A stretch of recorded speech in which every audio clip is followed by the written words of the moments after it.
Well met. This has been Brode, and you're watching Born to be Cosmo. Oh, snap.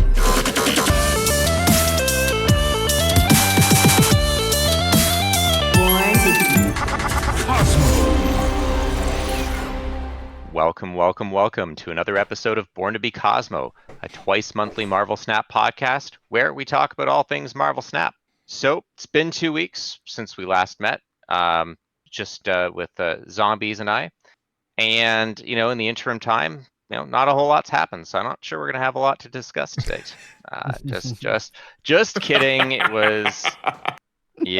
was a really packed couple of weeks of news and events, so much so that right before the episode started recording, we forgot about the balance changes earlier in the week when the patch dropped because there were so many other things that happened that had our attention that we were fixated on. So a lot to discuss.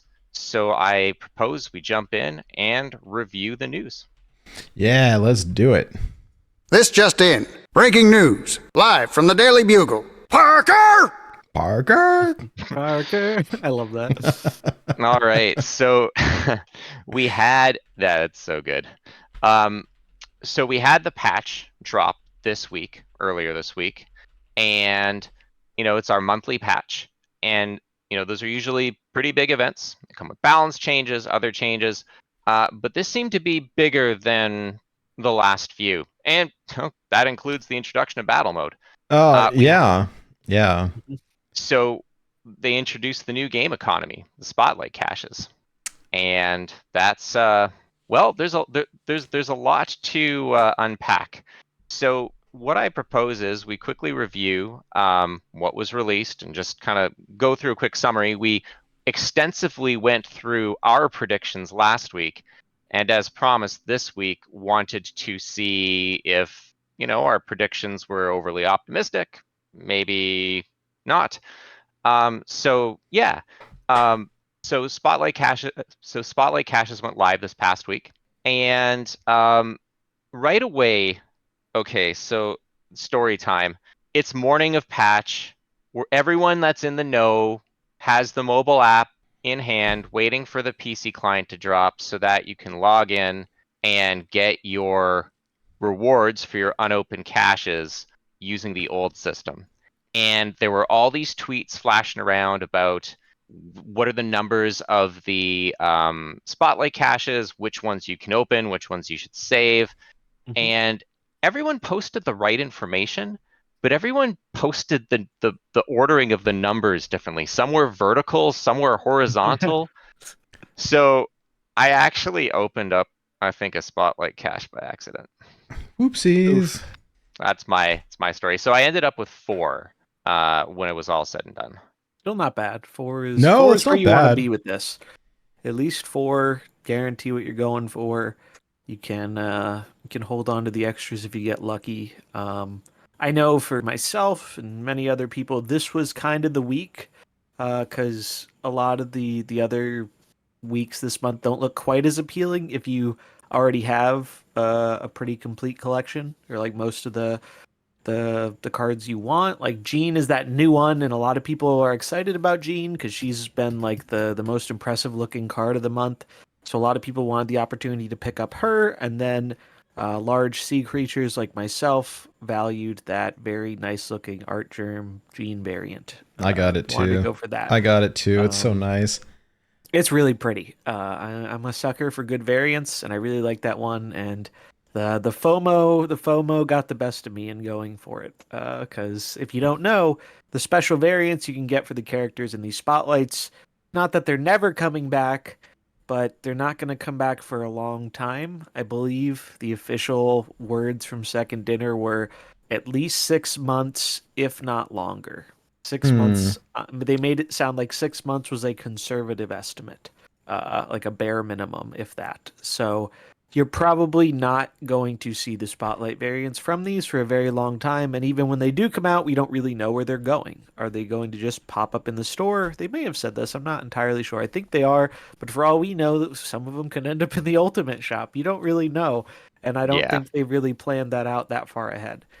Maybe they have, we don't know. But this was an appealing week, is the TLDR.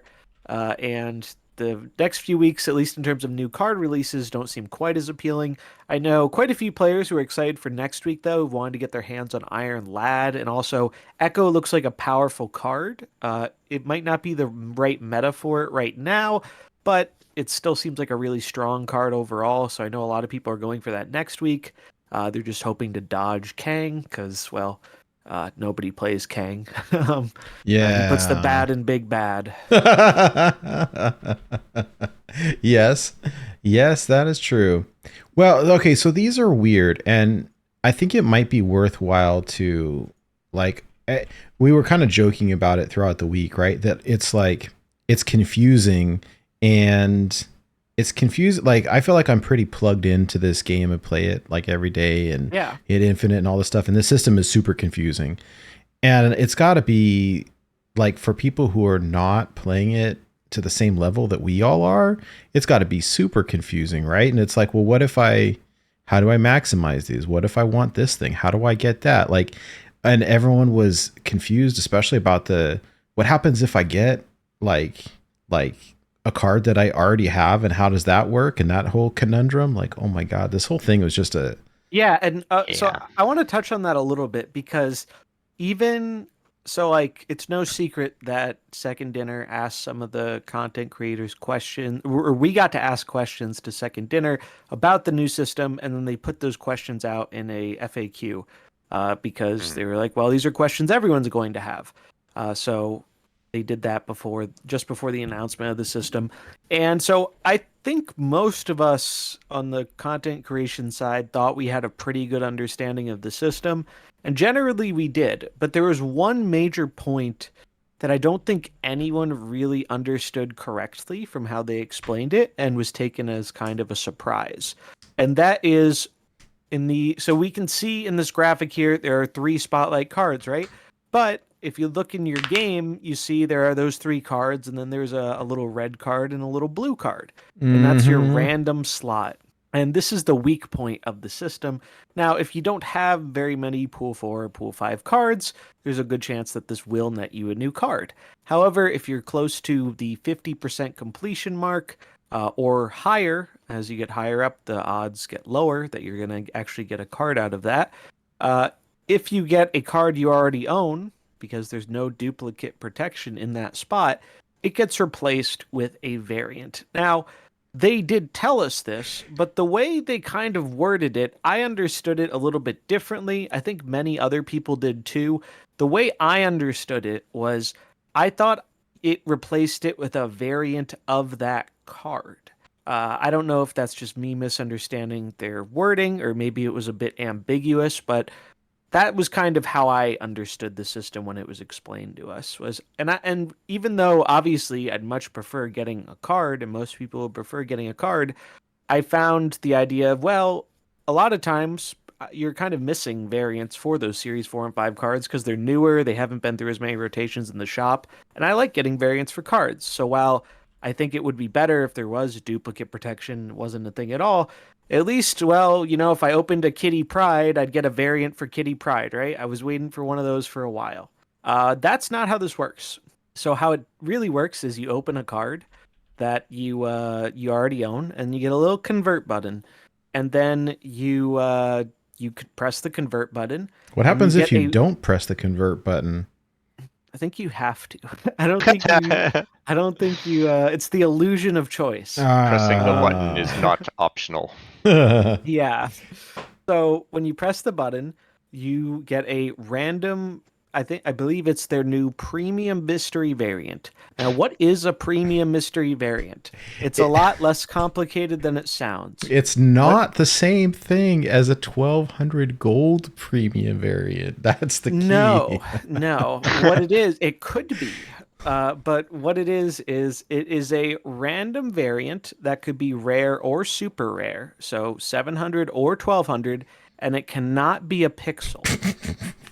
Thank God for that. They finally heard our pixel feedback, guys. They heard it. That was the joke, right? Every time, like today, right? There or yesterday, whenever, like there's a $10 bundle in the store right now that's like a random The variant. mystery pixel. And so everyone on Twitter's like, oh, $10 for a pixel variant and some goodies.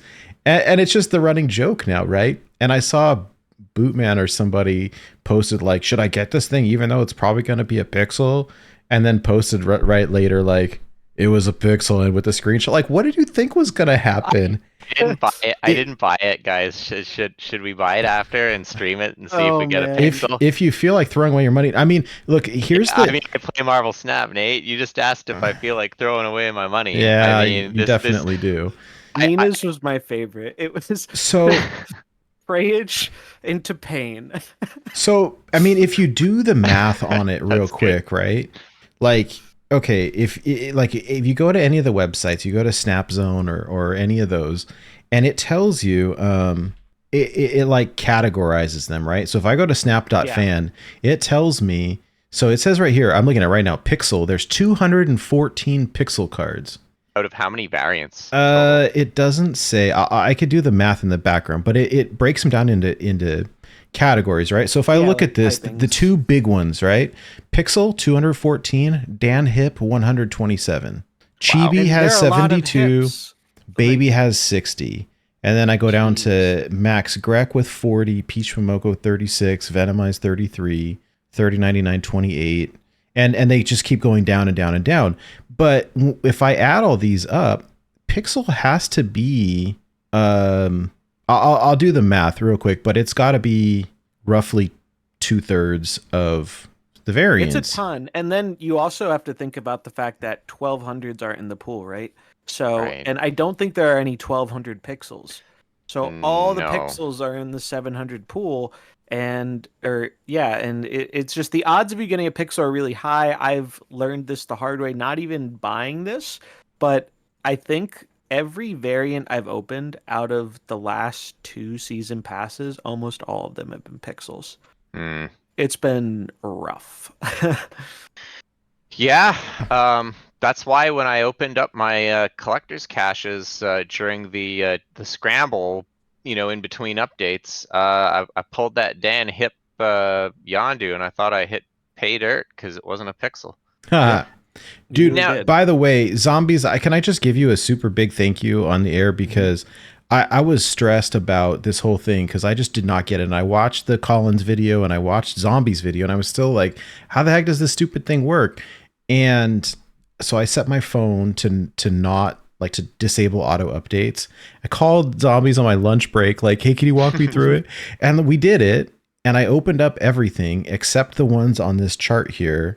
And I ended These are up collection level numbers. These are all the numbers where for anyone who didn't understand how it worked, if you avoided the caches at these numbers, you saved these, then you updated your game, you get to open all your old ones that had more tokens and gold and all the other stuff that is no longer in there.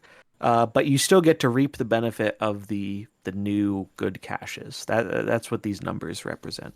Nate's on the list, yeah. Yeah. So, Oh man. That's oh, so am I in the funny. bad list? Yeah. Yeah, So, yeah, you're a bad person, Nate. The naughty list. dude, no, okay, I'll tell you what. I told this to Zombies. Every time that Hearthstone had like a bad thing happen, where it was like, oh, oops, we accidentally gave everyone 30,000 dust, and I everyone remember that, yep. went and like used it real quick, and then no penalty. like later that night they went and like deleted it from everybody's they game removed it. Yep, with I no remember that. penalties.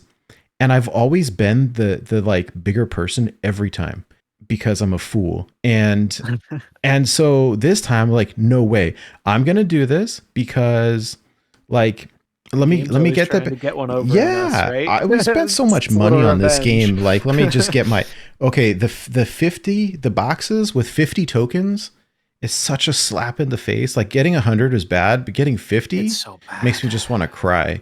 And so Honestly, I had I'm zero never qualms opening about the doing regular this. boxes until we get another economy change. I think I'm committed. I'm gonna pull an ocean mud, and I'm gonna hoard all my regular boxes for the next 6 months or whatever. And then they're gonna do something else at some point. It's a live service game. They've already changed the economy so much. I'm sure they're gonna do it again. especially when we look at the new system and realize eventually Well, people will catch up and there's a pain point. But I'm well, hoarding. so My I'm not. polls I'm were not. sick too. Oh my Your god. polls were Yeah, nuts. yeah. That was some. I Every thought I hit pay dirt, but Oh, it was crazy. so about that zombies, about them changing the system to be worse, do keep in mind that they can actually do that now without changing the system, right? Just like how they talked about putting more levers on Galactus that they could adjust Hmm. when they murdered him. Sorry, Nate. Rest in No, I peace. they did. I Um, rip. they put more levers on this economy, and Lauren whatever from Snap Zone did a really good job kind of explaining this. um, they can basically drop things less frequently. Oh yeah, so they can tune the levers on like these spotlight boxes without Yeah, changing the whole economy yeah, that's what I just meant. by Mhm. dropping cards more or dropping cards less. Yep. My prediction is that, and there's no like basis on this other than the fact that the game's undergone a bunch of changes in the economy over the past year. I think at some point something is likely to change. Probably not anytime soon, but I think at Yeah, some point they're gonna realize people are not really enjoying opening up regular caches anymore. And also, I think this is really kind of dangerous for the casual player because if you're just somebody who treats the game like I'd imagine Second Dinner intends, like the uber casual, you play, a few games on your lunch break or whatever, uh, you just open your boxes as you get them, right? Like that's how probably most people interact with the game. I don't think that's a hot take, right? But now if those people don't fully understand how the new system works, you're essentially just like gambling every week on your one spotlight, and the odds are not stacked in your favor if your goal is getting the new card. Now, some people it won't matter. Some people will be missing all those cards, or some people won't have their sights set on one particular thing and are just happy to get something. But I think they're running the risk of a lot of these casual players not really understanding that you should be essentially treating this like a gotcha pull system, and you want to set it up so you have enough things to pull to your pity timer, which is, you open 4 boxes, you're guaranteed to get all 4 things. You could get, Jean Grey in that first box, or she could be in the fourth box. You don't know how it's going to happen. And this is especially punishing because let's say I have 2 boxes or even just 1 box and I want Jean, and so I go for it and I miss. Well, I'm kind of SOL if I don't have tokens because we don't know when Jean's coming back. But we do know she's not coming back in the month of July or the month of August due to the data mined weekly options that we're going to be having in these spotlight caches. So yep, here we have a graphic from Lauren whatever. She and Kirilos did a great job on this really in-depth guide. yeah, But I like this better personally because I think this gets the point across really quickly without having to read. And I don't think I'm exaggerating a 10,000 word guide. Uh, yeah. thi- this, Before you yeah, summarize it, it's like we were talking earlier about I wanted to purchase the Invisible Woman, skin ultimate variant. You're like, don't do it, man. Tokens are worth so much more. And I know this, but I also don't really understand the gravity of it because the entire saga of trying to understand what they were doing was so hard to follow that I just started tuning it out. So I think that this is really the crux of it, right? There's a reason why this is over engineered. It doesn't have to be this way. It no, doesn't make the game Marvel Snap more fun. Although perhaps they would argue that interacting with the collection system and collecting things is a big part of the game, but all right. But it's so complicated. And if there's those that are listening that also, feels bad, they don't really understand, they're kind of trying to glean from it because they just had to tune it out, you're not alone. I think a lot of no. people tune I this think out. you're in the majority, to be honest. I Yeah. think obviously there are going to be dedicated players who try and optimize, and this new system encourages optimization. But the optimization can be broken down very simply, and that's why I like this mini guide. Hmm. So, How to get more cards from the new Spotlight Cache system. 1.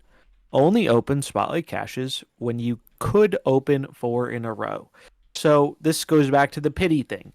If you want to maximize and guarantee, if you want agency over what you're getting, which a lot of players do, that's what we've been asking for months, despite them, kind of taking it away from us at multiple turns.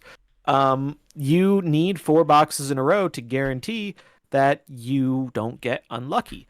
I, for example, was unlucky. The thing that I wanted out of this week's boxes was the new Gene, right?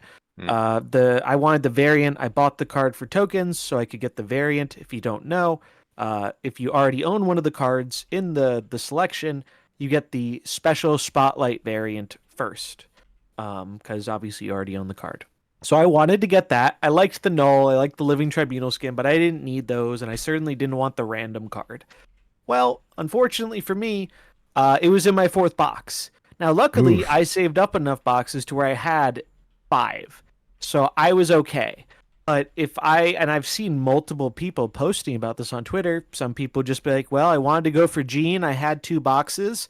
I got a Null variant and a random card, or I got the Living Tribunal and a random card, or any other combination. And a lot of those players weren't very happy. They felt like they didn't get what they wanted. So if you want to optimize the system and have guarantees, the best way to do it is to look at the whole month of Spotlight releases, and you pick one, and then you go for it. And I'll use Nate as an example because you got it first pull, right, Nate? I did. I did get it first pull. Yeah. Yeah.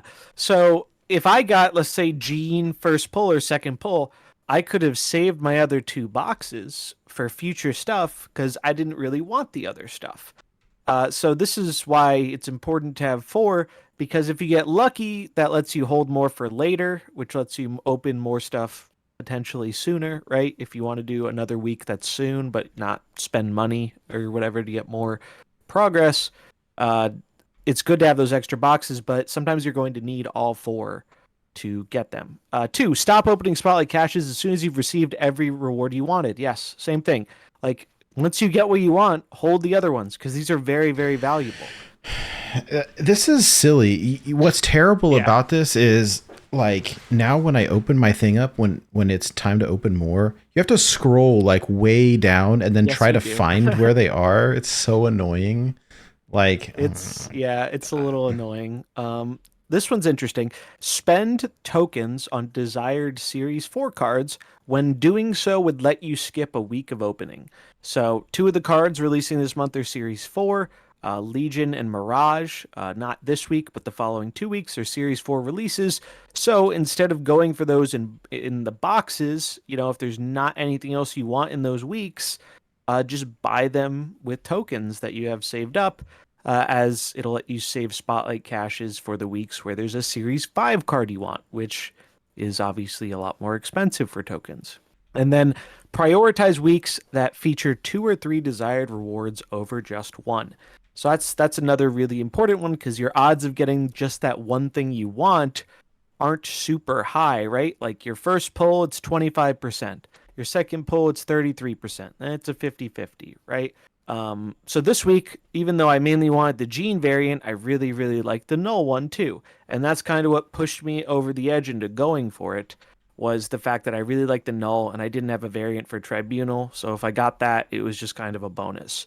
And so those are the 4 main points. I think if you want to optimize the economy in this game and have agency over what you're getting, stick to those points. I think she absolutely nailed it. And it's 4 sentences instead of 4 paragraphs. This is really the information you need to know if you want optimization over your cards. And then a few bonuses. Treat Spotlight variants like Ultimate variants. They're expensive and you need to be very selective. Yeah, that's true. It's funny because if you were to reduce this down to a single word, the advice would be hoard. Yes, which that's is they specifically terrible. said for the horde. But here's the thing, for the horde. But here's the thing, I think in their minds we're not hoarding because we're only going to hoard the Spotlight caches, and all the other ones we're just going to continue to open because there's no point in holding them. Or In theory, there's in no well, theory, people yeah. people As won't want to hoard them so they can get credits to get more spotlights, right? yeah, That's the idea. yeah. So They addressed this, by the way. They under the actually said that. They said someone directly asked what you're asking, which is, doesn't this oh encourage us to hoard more? yeah. And their response was basically, well, it does encourage hoarding the spotlights for, what you want of a particular week. They're saying it encourages less overall hoarding that people were doing before, where they'd hold every box until a series drop happened. So you're pretty right on the money, and they literally came out and said, yes, we know this encourages some hoarding, but we think a small amount is an acceptable amount, and if people end up hoarding too much, we'll consider, if we have to make changes to the system or whatever. Is basically the gist of it. So yeah, well, I mean, there you go. For someone that's kind of not really understood everything, it's save spotlight caches, open them in fours, and wait to do it until there's a week that'll have things that I want. And It is so I so actually, bad for the casual player. It's so bad. yeah, because they're not gonna min max, so they'll get less than someone who, like, if you got two free to play gamers and one is just opening things as they get them and one's kind of doing all these things, I wonder how, like, what the divergence is between their collections. But certainly the one who's not optimizing will be worse for the wear. 100%. And I love Amzo Dragon's comment here. It doesn't encourage us hoarding the other boxes because they're garbage. Well, they're And garbage right now. That's why Zombies Before, what you're saying is Yeah. like even more intriguing to me, because like really what you're saying, I don't mean to put words in your mouth, but the way I interpret it is, yeah, they're worthless right now, but they've changed the economy so many times that maybe I'll be rewarded. It's like winning the lottery, right? So I may as well. I don't need 50 collector Yeah. tokens, so I'm just gonna never open another cache again. You Inspired know by what? Ocean Mud, Ocean because Mud. I don't All know right. if you guys heard about this. So Ocean Mud, he has been the free to play guy in Snap, and I really I value his self restraint in terms of he has holded his resources or held his resources since the token shop came out. The only time he opened boxes is when a series drop would happen and cards would move down to series 3. He would open enough boxes to get the new drops, and then he would continue saving. And he said it multiple times. The whole point of this was he was confident they were eventually going to change the economy, and he thought he could benefit from it. And I'm trying to And remember now the he has exact. like 8 million He had- spotlight caches. I'm trying to remember the exact number. He has a full collection now, by the way, post update. Wow. And he has, I think, oh God, it was like 60 or 70,000 tokens and like tens of Damn. thousands of gold. Like, and that's Damn. obviously the most insane case scenario, right? Like, I Sure. respect his resolve because he's been holding since November of last year or something. So like that's like 9 months. That's a long time. It That's is. most of the time Snap has been out for most people. Right. And so, but I do want to mention this and say I don't necessarily suggest everyone to do what I'm doing here, because the main reason I'm doing it is because I have a dragon's hoard of tokens stored up.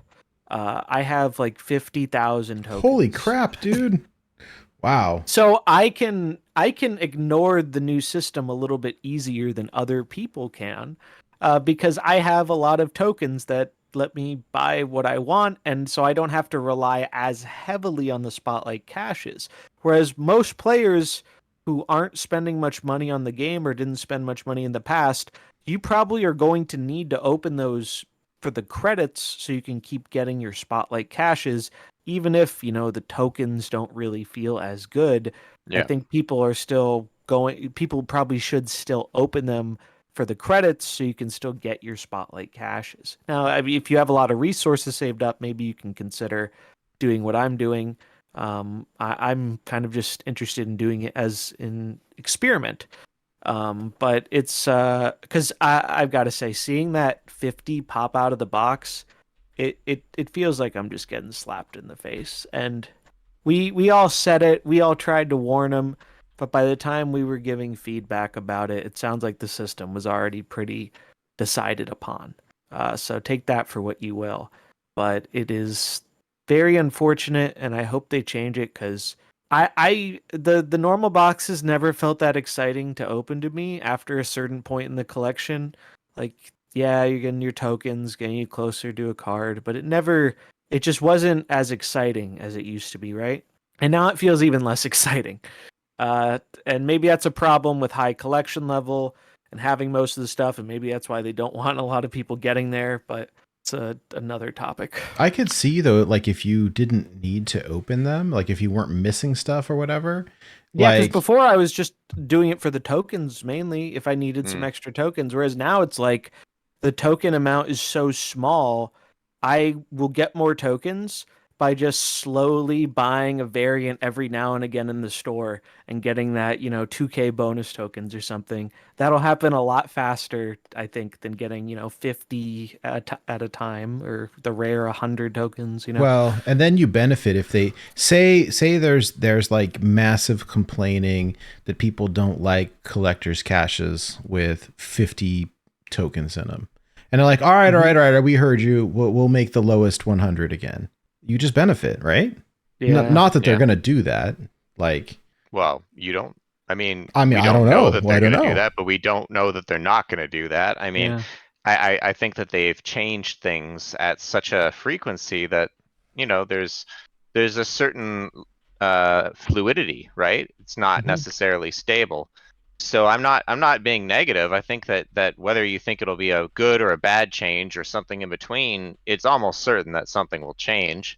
And you just as easily could get punished as rewarded for hoarding. It's But a I mean, in gamble. your case, you've got Can enough. you though? I actually don't know if I agree with that. I don't think you can just as easily. How does it punish you? Well, if Like they make it. something worse, If right? they make the Oh, I guess. But if rewards they come make out of something worse, I'll just do what we did last time and just rip them all before what if applying the they patch. what if they figure out a way to stop that from happening, To zombies? force Like, an update like every single other I TCG on the don't know. market. Like, That's, look, I mean, Snap is an anomaly in this respect, right? Like Magic, Hearthstone. I don't really know about like Yu-Gi-Oh, but I assume all those other card games, they force the update upon you. Snap does too, but they give you like a few Heart, day leeway, and that's why we Hearthstone were gave able you a to do little. that. Hearthstone gave you a little leeway too. At least it used to. I don't know if it still does, but Oh, maybe it does. Yeah, but they maybe it could does. turn that. They could flip that switch and force everyone to at that point. They don't have to do it that way. That's configurable. So I don't know. I'm just saying, like if past performance is a good indicator of future returns, you will be rewarded for saving your caches. But past gains don't necessarily guarantee future returns. So True. there's still an Yeah. element of risk. I think the risk is relatively small. I think that the final assessment here is that the new system is about what we expected. I think that the lack of duplicate protection is probably worse than most of us assumed, but it's That's the still, biggest pain point by a lot. yeah. By a lot. So far, I've heard zero people like that. Anybody that got a duplicate and then flipped it for a Nobody's been happy. Everybody has been disappointed. Every single person Yeah. that I've seen has been like, yeah, it feels bad. Like got something bad that they didn't want. I got a cable variant in place of Kitty Pride. Duplicate protection would be, would be something. Although the only game that offers robust duplicate protection in these types of situations is Hearthstone, right? Yeah, and it didn't under didn't- Broad's watch. It wasn't a thing. They didn't Just for a saying. long time. Yeah. So, But I think they're gonna have to tweak something with that, whether that means they do give us duplicate protection or not. I think it is very, very clear the weakest part of this system is that The random series 4 and 5 slot, and it's because of the duplicate protection. And I think if there's one thing they improve about it, it's got to be something to do with that, because it's just like you can't hype up this new system that's supposed to be getting people excited for more cards and then you have a bunch of people who open their one spotlight cache, they rip, and this can happen to you even if you don't have a ton of Series 4 and 5. It's less likely, but it doesn't mean it can't happen. Because there's always going to be somebody who loses the odds out there, right? And so if you're missing, most of Series 5 and a lot of Series 4, and you just happen to rip one you already have and you get a random variant you probably don't even like, I don't think you're walking away from that with Second Dinner's motto of, oh man, they're giving more cards to more players. It's Yeah. like you're not, the reality does not line up with the marketing slogan. So yeah, I agree. Now there was an additional change, and before I segue, I'm doing such a poor job of it. I wanted to talk a little bit about the revamped. I don't even know if you can call it that, but we'll call it that, the revamped variant shop. But before we kind of Yes. talk a little bit about that, any other final experiences, thoughts?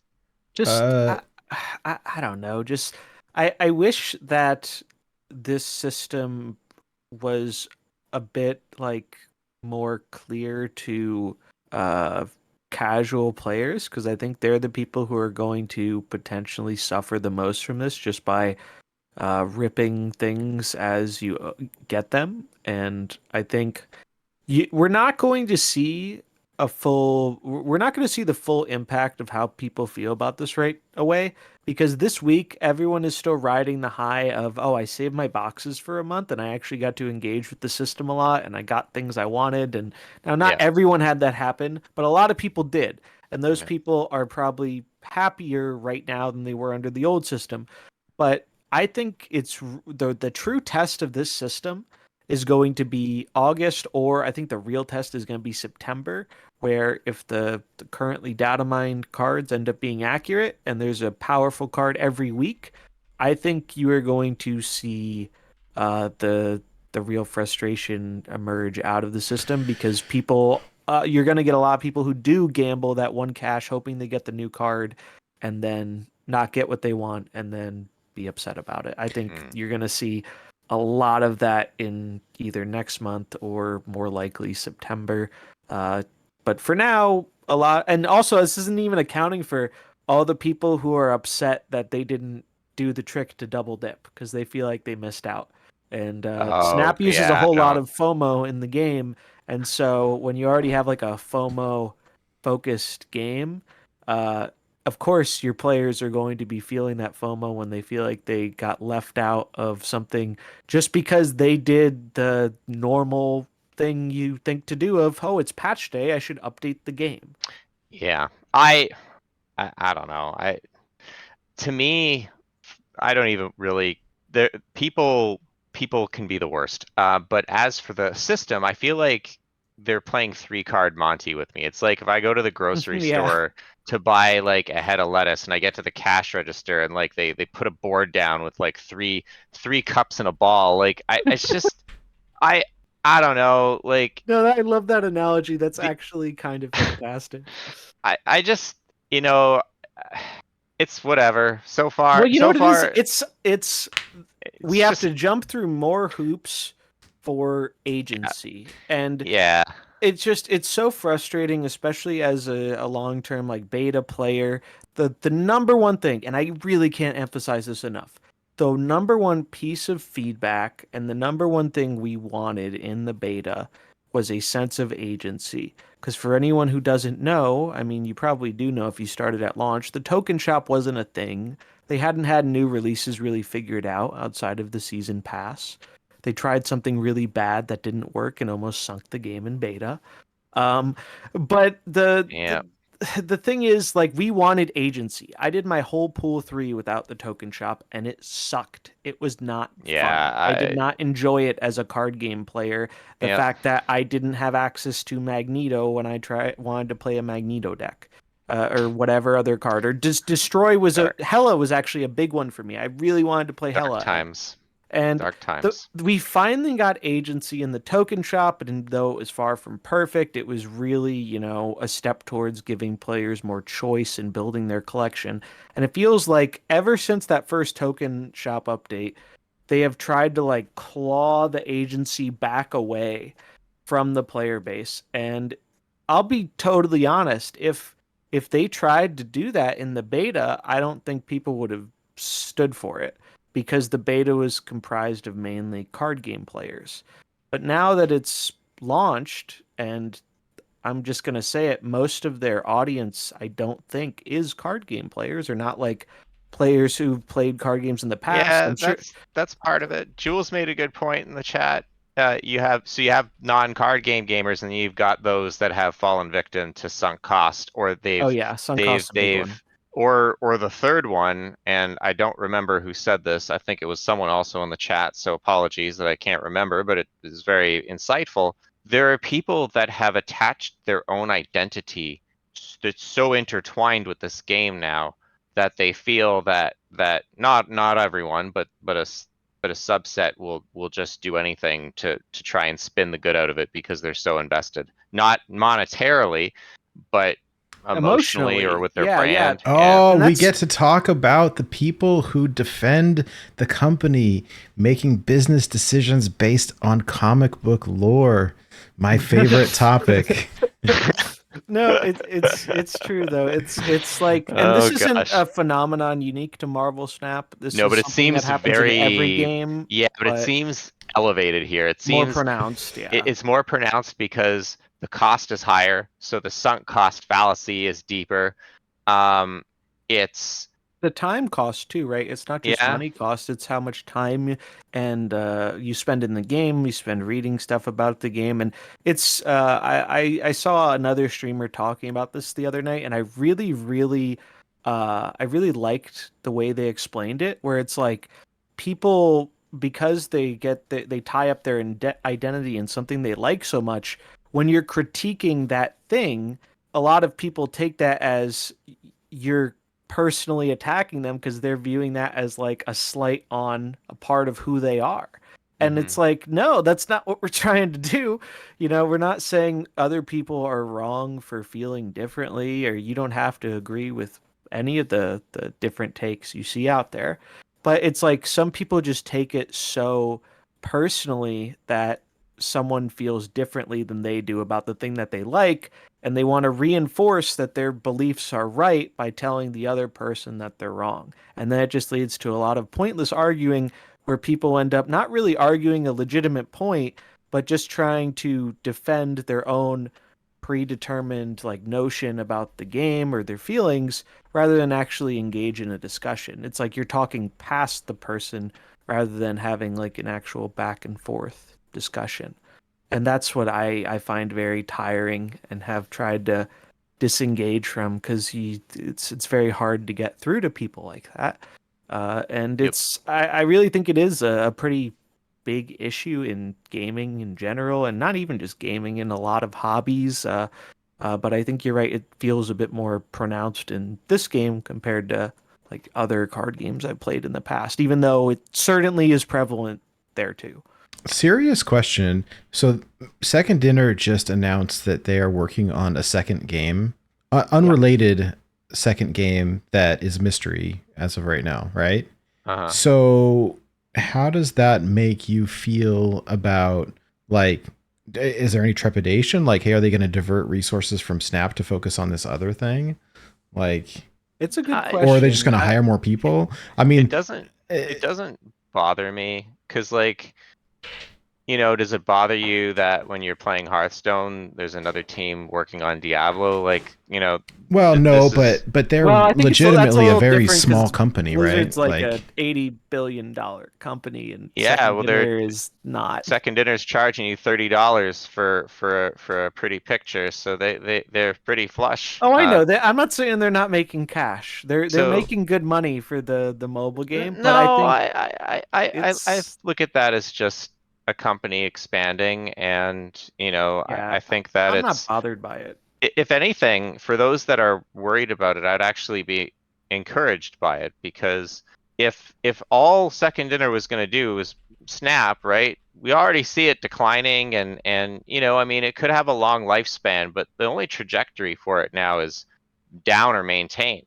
So eventually, like, there's going to need to be something else to keep their business viable. So the longer their business is viable, the longer they'll want to keep Snap alive because, even might not be their primary moneymaker. It still has a user base. It still makes money, maybe not as much as it once did, and the investment they make in it isn't as large, right? So I think that I don't know. As for would it divert resources? I mean, given how much iteration they do on their versioning because of bugs, I'm not sure there's much to take away, right? It already seems like they're pretty. This is an assumption on my part, Yeah, but my I don't. perception's that they're already pretty lean. Yeah, I don't think it's gonna have a major impact on the game as a whole, but I mean, it's impossible to know for sure. Yeah. It's just, I mean, I'm curious to see what other stuff comes out of the studio because economy stuff aside, none of us would be here if we didn't feel like they made a very enjoyable game. That we're paying $20 and $30 JPEGs for. I hope those last as long as possible, and who knows, maybe the reverse could be true where their new project ends up supplementing Snap down the line. What if their new project is Hearthstone 2? Blizzard subcontracted it out. How funny Yeah, would that? right. That's not happening, but it would be No, funny if I it did. think I think they specified a little bit about the type of game. I think it might be an RPG or something. So I don't know. watch out, Star Rail. You've got some competition coming. Did you see Concern's mom tweet about it basically being NFTs? And I was like, Yeah, that was really funny. I And was like, yeah. oh yeah, I guess I just spent $20 for a little Spider-Man picture. But you don't own it. You don't even have the illusion of owning it, I right? know. So that's the difference. You don't have this That's like just modern gaming, though, right? Like, yeah. it's unfortunately Snap is Or is no your different Snap there. account the blockchain in this equation? So you literally just did buy an NFT. Oh my god! All right, let's move on. Let's move on So before we get too into it. they made an additional change along with the caches that wasn't announced, and kind of begs the question why? Because I think, Oh, well, man, I'm aside gonna from go some very off about specific, this. aside from some prickly pears, it was mostly well received. So the variant shop was changed in a couple of ways. So the first way is that now it presents you with 8 variants instead of 6. Odd. Which, okay, great. We've been asking for this for months, so I mean, I would have awesome. liked 12 or 15, but okay, Fear mongering. fear mongering. The other interesting change is that it seems, although I think this might have been confirmed, they're prioritizing newer variants to show up in everyone's shop. So with the Yes. change, they released some new Dan Hip variants for some popular characters like Odin and Psylocke, and they appeared in everyone's shop. Now that all of the new variants that were introduced into the game have been shown, I think our shops are starting to look quite a bit different with all the random stuff that we don't have. Yeah, it was So like an influx of new ones for the first Yeah. few days, right? And now it's back to normal. And they even said, well, it's working a little too good because everyone was noticing, like, oh, our shops look a lot similar. Everybody Like, I had the this same one. shop, Yeah. except for the ones on the bottom were different, but the top 5 were all the same and Yeah. and So whatnot. they're already gonna change that. Well, hopefully not too much. The other change is that, as you can see in the picture on screen for those watching in the top left corner, you have the premium mystery variant. This drives me crazy, but in case you forgot what that was, because we talked about it at length earlier in the show, it is a non-pixel variant that could either be one of the 700 or 1200 gold variants.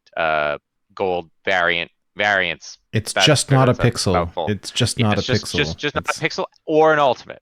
Oh, right. Yeah, so that's what it is. You can buy those for 800. So it's kind of like it's a little more than Also, a 700, but there's a specific, I didn't know about this until someone pointed it out to me. This isn't truly random. The mystery variant, so you're allotted, I think 10 or 20 of 20. them a week. 20? 20. Okay. Yeah. There actually is a specific breakdown on this that I did not know about. Oh. In every 10 mystery variants, I think it's 7 or 700s and 3 or 1200s. it's not totally random. Oh, there's like it's a not a pity random timer. chance at anything. It's set. I mean, there is a random chance. Well, you could rip one and pull that 1200, and then hey, maybe you're ahead 400 if that's a variant you wanted. But I think that's important to mention because if some people are thinking, oh, I can just gamble my 800 and get 1200s consistently. I mean, is it technically possible? Sure, but there is an actual it's 6 or 703 or 1200. But how does that doesn't divide into 20, I right? don't know. So it sounds like it's not as random as all that. And so, a lot of people would say, well, It's not worth. why would I do this? It's not worth. Well, the reason why you may consider it is because now every week, every time you purchase something from a variant shop, there's a counter above the variant shop that begins to fill out. Once you make 10 purchases in the variant shop, you then get access to exchanging it for the weekly reward. So last week we had our first weekly reward, and it was 2,000 collector tokens. I think And it's staying this way too. oh, it is. This What isn't. was the other? And a premium mystery Yeah, variant. it gives you a premium mystery variant and 2,000 collector's tokens every time you buy 10 variants in the shop. And Yeah. they also threw in as a bonus any variants you bought in the last 30 days from the shop counted towards your current total. So for me, when I updated the game and logged in, it said 9 out of 10 purchases towards my next reward. Yeah, mine was This full. is yeah, and it's Oh, like really? it's kind Yeah. of like a punch card system where the game Yeah. is now rewarding you a bit if you're spending money on or gold on the And variants. if collector's tokens are as hard to come by as Yeah, this is huge for getting yeah, more tokens. I mean, obviously it's not cheap to get it as let's say all you buy the 700s. cheapest ones you can, that's still 7,000 gold, which is, most of it's almost $100 of in-game currency, right? So Yep. it's not cheap at all, but and I think they explained the reasoning for the change was basically we wanted people to feel like they weren't really getting punished for going after variants they really liked. So this little bonus of, hey, I can actually get something that can help me with card acquisition just for spending gold on something I already wanted to kind of incentivizes people to buy variants more. And this has been received incredibly well as like it's kind of just a free bonus, right? Like you don't lose out on anything by not engaging with it, but it's a net positive to the people who are already engaging with it. But that's what makes it even crazier to me that they did not like mention this feature at all. They didn't advertise it. They didn't put it in the patch notes. People just open their shop and they're like, "Huh, something's different."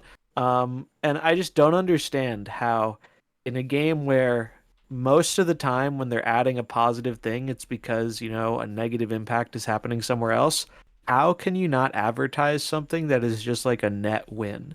Like, is that not the easiest thing to advertise ever? Say like, hey, we're doing something purely good that's going to make people who are already and they've got to care about the people who are buying variants because that's part of how they're monetizing their game, right? These variants aren't cheap. They're pretty expensive for a JPEG or an animated JPEG, and it's just it's crazy to me how this was something they didn't feel like was worth advertising. I just don't get it. I mean, the way that I look at it is it's two more a day, maybe a better chance of seeing the new ones, and I'm gonna get a little bit of extra reward for something that I was doing anyways. Does it mean I'm gonna spend? It doesn't mean I'm gonna get the 2,000 tokens every week. I don't think so, because that's like, And this doesn't reset, by the way. You don't need yeah, to buy 10 in a week. correct. Your progress stays forever. So if I Yep, bought one this month and then 3 months later I bought another one, I'm at 2 out of 10. It never resets. That was one thing a few people were a little concerned about. The only thing that resets is you can only claim the reward once a week. there you So for go. the high roller Omega whales who are buying all the variants, you can't just, buy all your shop in a day and then get 2K tokens in another variant and keep repeating. Yep. As much money as it would print the company, that's not how the system works. Yeah, so I think that our feedback on this was pretty much positive. I think it's a good change. I think they could still do better with the variant shop, but I mean, I guess I'll take it. Hey, it's just a bigger chance of us getting something that we want, right?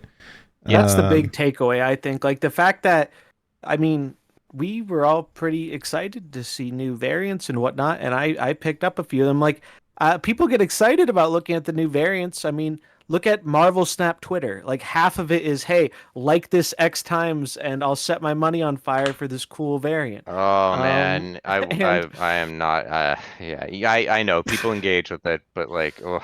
But that's because people clearly like the variants and yeah. whatnot. And so the fact that we can finally have a better chance of getting a variant on release is awesome. Like I play the game a lot. I play the game effectively as a job right now. And one of the reasons I didn't play Kitty Pryde as much for a while when she came back was because I think the base art is ugly as sin. And I just didn't get a Kitty variant. And I was like, well, it's stupid, but it made me want to play the card less. And when they could make your shop better and have a chance to make more money off of it, it's like, why wouldn't you? So this is a very welcome change to me because, like, I mean, I wanted the Agatha there for forever. I think that's the best Agatha with the big Dan Hip kitty cat eyes. I love that to death. That was an insta buy for me. And the fact that it shows up when it releases, you know, they're just getting that money faster rather than maybe not getting that money at all. Because with how many variants are in the game, who knows when it would show up naturally? You know that there's someone who's gonna click on that premium mystery, freaking. Oh, I've already seen people doing it and times. do it for content, like ripping 5 of them, and that's crazy though. Like, I mean, I have no sympathy for that. Like, okay, I ran the numbers while we were doing this, and it's less than I thought because there's so many variants.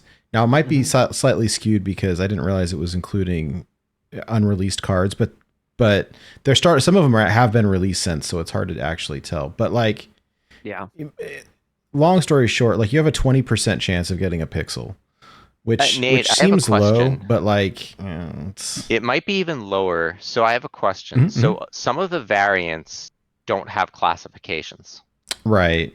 It might include those. Well, so I went to snap.fan and they break it down into categories, and so my spreadsheet has 67 different categories. Pixel, Dan Hip, Chibi Baby, Max Greg, Peach Momoko, Venomized, 3099. Anyways, there's 67 different categories, and a lot of them only have like 2 in them, 2, 3, 4 in them. And so those are like too low to even quantify. So the total number is 1,054 according to SnapFan, right? Wow. And of those, so 1,054, just to make, it's, my math is correct. I did it on a spreadsheet, so I didn't have to. 214 of them are pixels, which is 20%. 127 are Dan Hip, so 12%. I mean, 1 in a 5 is like, I mean, of course we always joke about getting a pixel. It's like you throw in a little old-fashioned variance, and like you could just get like 4 pixels in a row. That wouldn't be so outrageous. No. So this is slightly skewed because this is based on their classification system, and so it can be wrong, or they have, like, for example, they have like Pand Art has 3, but then if I scroll up a little bit, Pand Art Studio has 7. And they classify them separately, but it's actually like it's the same artist. They have 10, whatever. And there's but like, I'm just looking for a ballpark. But this is actual math here. 214 out of 1,054, 20%. 1 out of 5 chance of getting a pixel. So there you go. So when you click on that mystery variant, you have a 1 out of 5 chance of getting a pixel. Well, no, you don't, right? Because like a lot more. Feels like 110% chance, and we're gonna put this to scientific test after. I'm gonna buy that bundle, and I'm gonna get a pixel, and it will be proven empirically on this stream, thus making it true 100% of the time, repeatable 100%. That's how it works. Oh, I did have one question before we moved on. And I think you answered it earlier, Zombies, but I thought it might be interesting for people who were not interested. So a lot of times on the show, I'll bring up my son who loves to play, but is basically free to play minus he's been buying the monthly pass because it's like crazy not to, almost, because you miss out on the card. He loves Dan Hip and he wants Jeff so bad. I felt so bad because Jeff was in his shop and he thought he pinned it, and then he must have like unpinned it accidentally. Oh no! And it's like, oh, we gotta watch for it to come back and try to pin it again, hopefully. But say I want a, I mean, this is a great example because it's coming up in September. I want the Jeff Hip, Jeff Hip, the Dan Hip. All right, the Dan Hip Jeff variant, but I don't own Jeff yet. Like, what do I got to do? Right? I have to essentially, like, if I don't own it and I try to get it, it gives you the base card first, right?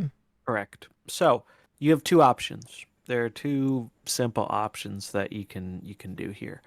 You either have to hoard 8 caches, 8 spotlights ahead of time. Now you won't necessarily have to use all 8. You might high roll and only use 5. But at max, it would take you 8 total because you'd get all 4 things of that week. And then once you get the initial 4, the spotlights are there. And so basically, you either have to get 8 spotlights or you suck it up and you buy the card with tokens, and then you need 4 spotlights to not have to gamble. Well, and now that they're really only giving 50 tokens at a time, it is very difficult to come up with 6,000 tokens. Just saying. Yeah, it will probably take about 6 or 7 months. Good Lord. I think is the math people did. Why couldn't they be like normal people and just sell us the card?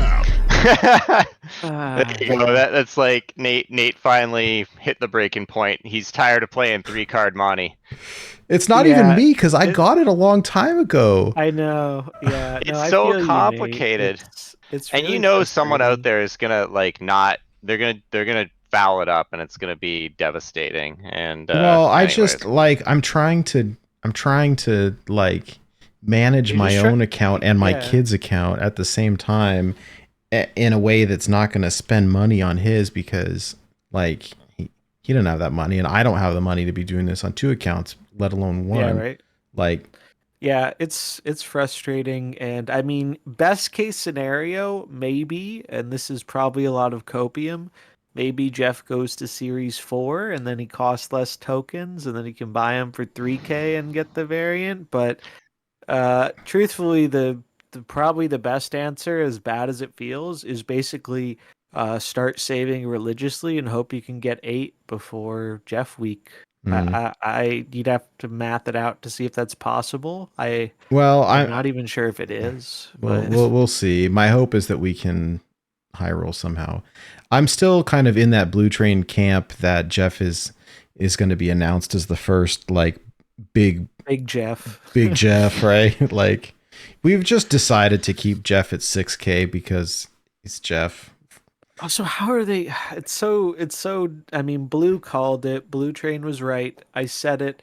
The most important thing that Safety Blade heard that day was that I was right.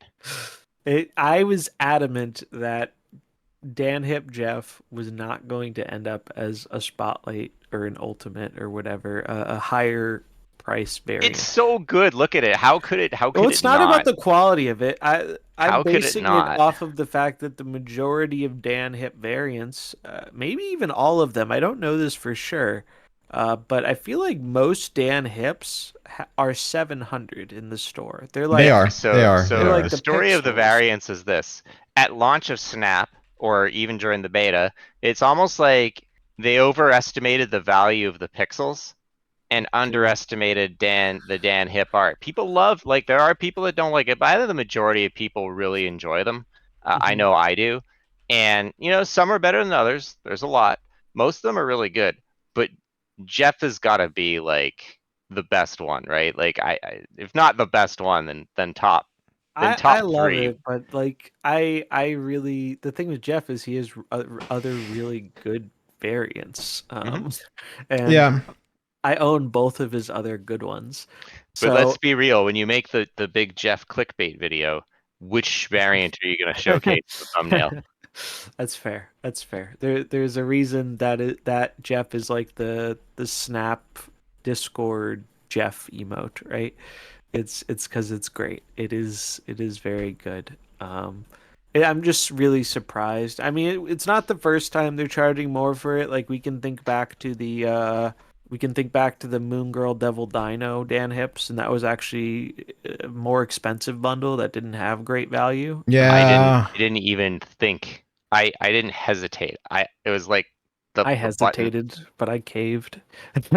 They're both my favorite by far. They're really good, for that card. admittedly. But it was more expensive, Yeah. and I'm just like, why are Yeah, they doing it this to the wasn't- Dan Hip ones when they're normally Because the cheapest? they underestimated the desire, right? They're using market-based economics to price the variance, right? So, or card drops. People like Hitmonkey. Well, Hitmonkey is going to be the first big monkey. I don't know. He So- already is the first big monkey, and I don't want to derail too much on it, but I'm trying to be very so judicious with frustrating. my spending on this game and not buy a As bunch you of should. variants. I think I like the Dan Hip ones, and I think what gets me the most is because I don't love. It's so funny because I like the dark stuff. Right? I like the null variants. I like the Venomized, the Venom yeah. ones, and then like the Dan Hip. Like, but I think one thing that gets me so much with the Dan Hip is they look amazing when you split them because they're like made to have no background, right? You can swap it out and it looks great. And there's so many that you could like. My dream one day is to have a deck that's like all by the same artist or whatever. It doesn't matter. Like all Dan Hip would be amazing.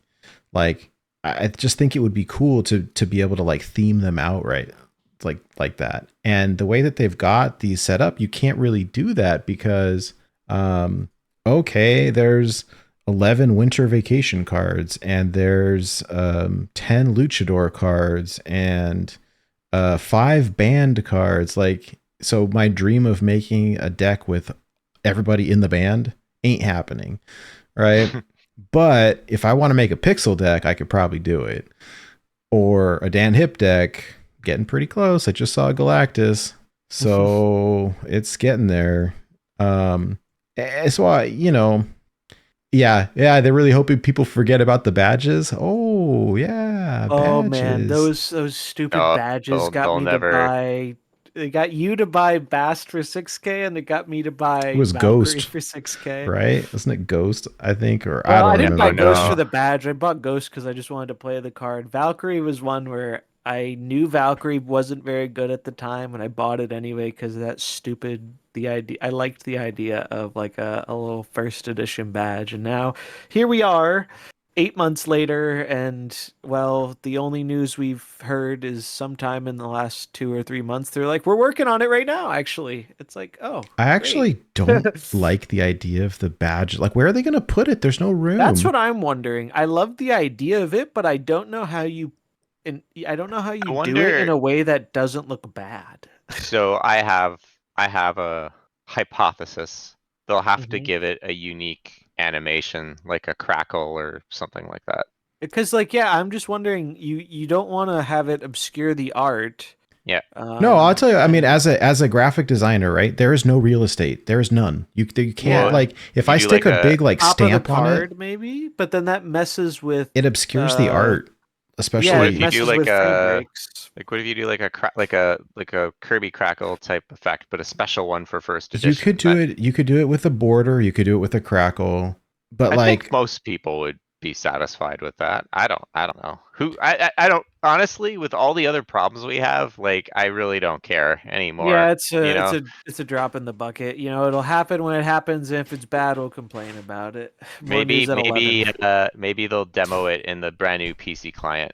Yeah, Ha. They'll have more real we'll estate. see. I don't But know. I'm very curious to see how they manage to do it because, like, that's something you really don't want to mess up on the first attempt, especially when it's taken so long. Because the whole point of this is to make people feel like they weren't lighting their money on fire, spending more to get a card earlier, and feel justified in their purchase. Or Can whatever. I- That's the concept, right? so if we take a very quick jaunt down memory lane to the time when Hearthstone announced that it was working on tournament mode, Oh, classic. and then about Good old days. how long did it take them? Maybe a year or so. I think it was well over a year before they came When out and said, they yeah, it's scrapped. announced, yeah, so that thing that I we think it was said at that we least were 2 doing. years, at least. I don't know. I don't know. It was a It was long it was a time. long time. It was not. Yeah, it was not fast. The moral of the story is, like, don't promise something that you can't fulfill. Like, if you want to do it, like, do it, but make sure that you can do it, because they made so many people upset over that. The and players will not forget. The No. players I mean, will not forget. I think Man. if they drop the first edition badges, I think there'll be less people upset than there was when they dropped the Hearthstone tournament mode. But I agree with you maybe I'm 100%. wrong. Yeah, because but it's 100%. still, It'll be a small. The thing is, it'll be a much smaller part of people, but they'll be really playing with fire because the people they'll be making angry are probably the biggest spenders on their game. This is And true. those are the people you do not want to make the most angry. The Like 5 people that bought Howard the Duck would be a good. yeah, like exactly. It's just like I speaking from my experience, given all the stuff that has happened with the game, it has drastically damaged my consumer confidence and like wanting to spend money on the game. And I spent a lot of money on the game since I played it. And I just don't feel that impulse anymore because I don't feel like it's supporting something that I feel good about anymore. Like, it doesn't mean I'm spending $0 on the game, but I'm not spending very much at all compared to what I used to, and it's purely because of I don't like decisions being made, and I don't want to reinforce it. yeah. And it's really that simple. I'm leaning hard on that 2,000 gold a month I get for being a sellout. Dude. Well, if you don't start selling out a little harder, maybe you won't even have that windfall anymore. I know, so, right? They'll yeah. take it away when they hear what I have to say. Yeah, Oh no! Oh when the no! minders listen to the podcast, you'll be censored. Yeah. But Just at least delete this part. It's cool. Yeah, we'll edit it. We'll edit it and post. Throw in It'll some be Murgle like sounds, yeah. No. yeah. Okay, it'll so be like the series. Anyways, right. All right, we're an hour deep, so I'm gonna just push us Yeah, on we to should- these we cards. should move So on. we have a new card, Jean Grey. Jean Grey is out. She is a 3 energy, 3 power card with ongoing. Players must play their first card here each turn, if possible. What do we think? What do we think? Blue, let me hit you up first. I was really First scared. impressions. Yeah. Yeah, I was really scared about this card. Like I was like testing all the decks that I could conceivably play Enchantress in anticipation of hating this card. And that didn't even work. Well, That's fixed think- now. But so Jean Grey is really good, but I didn't even realize the interaction didn't work because while it's strong, I don't think I don't think it's breaking anything yet. A lot of the decks that are quite good can mitigate the effect to some extent. Sure, there's some cute things you can do with it, but it's not exactly, it's a combo, right? If you combo Jean with another card, like that's not easy to do when you play usually, 6 cards a game on average. So I think it's a good card, an interesting effect. Strong but not broken. I am worried that it could still potentially warp the meta and in unhealthy ways. Right now, I think it's okay. Would I pay 6,000 tokens or 4 caches on this card? I didn't. I know a lot did. I think given the amount of play it's still seeing a week after its release, or near a week after its release, I think that bodes pretty well for it being a reasonable investment. It's not like Ghost when we played it for like 2 hours and then we kind of put Ghost in the back of the collection for a couple months. So we tried so hard. we tried we tried the hardest with Ghost. It was so tragic. So Yeah. this card is. Well, I bought this card, and I'll tell you why. I mean, I thought that it would be cool. I like the idea of the effect because I like the kind of control decks. I hit Infinite this month with a control build, and I kind of like that lane lock type style, and I thought, this could probably do some of that stuff.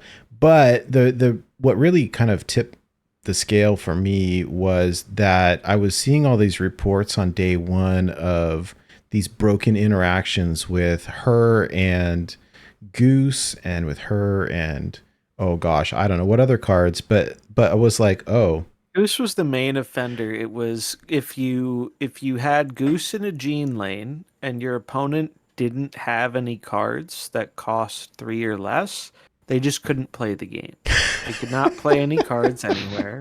And so well, yeah, that people are was the still thing. running like Gene and Goose in the same deck, which is kind of Yes, funny. it doesn't work anymore though. They have fixed it via hotfix. So I I actually had someone have a question about this today. They like added me on Twitter and were like, "Wait, how can I play Doom outside of the Gene lane when Gene's there and I have a space missing and there was a Goose?" And I basically told them like, "Yeah, this was a bug before it would lock because their hand was all 4 or more." I was mm-mm. like, yeah, this was a bug. They fixed it, but before it would just lock you out of the game. You wouldn't be able to play anything. That's what the if possible line of the text is meaning. And then they yeah, they An have important this qualifier. track record of how do I put it nicely, but like bungling releases, right? And I thought, here's my thinking, okay, and maybe this is flawed thinking, but like there've been so many flubs on like opening day that my thought process went like this. I'm seeing these reports that this card is causing a broken interaction. I wonder if this is another Kitty Pride. It's going to yep. be here for a day or two and get pulled, and then everyone's going to get it for free later, and I'll get my 6,000 tokens back. And I was like, like I had just opened like all of these boxes, like why not? And so I just did it. And of course, then they go and hotfix everything. But like, Yeah, so it's fine now. But yeah, I think your line of thinking makes sense there, right? Like if they did it with Kitty and that was game breaking, this well, it wasn't was a as game breaking, but you never know. it There was could a have been more gamble. It was a interactions. gamble. I mean, if something like that creates almost like a, what do you want to call it, like an exploit or like a cheat, right? Then Mhm. they have to either fix it right away or just disable it. I think the big thing with Kitty is that when they disabled it, the plan was to bring it back in a day or two, and then it was like, And they couldn't. Yeah, they it's not. realized it was a It's. bigger thing, bigger undertaking to fix it, right? I think to Blue's point, the card, like the big bad deck right now is Bounce, which doesn't really care about Gene, right? Because we play Yeah. so many cards each turn that like, fine, I'll play my Kitty Pride in the Gene lane, and then I can play everything else wherever I want to. But I think that there's a lot of potential here in the card. I don't think that it's broken at all, but it can be a little bit annoying. I love that like Jeff just doesn't care. Like Jeff, I play where I want to. Oh Um, yeah, I want to mention that interaction because it's not the most intuitive, but it's really interesting. yeah, please So do. if you have Jeff in your hand and either your Jean Grey or the opponent's Jean Grey, Jeff doesn't care about Jean Grey. They're actually friends because you obviously want to slam Jeff in the Jean lane to not have to worry about her effect and then play something there later, right? But you can actually get around the Jean effect with Jeff in a different way, which is if you put Jeff as your first card in a different lane, he gets past the Jean effect because nothing can stop Jeff. And then your second card, because you've already played your first card, doesn't have to deal with Jean either. So Jeff value going through the roofs, not It only because of satisfies the Gene requirement.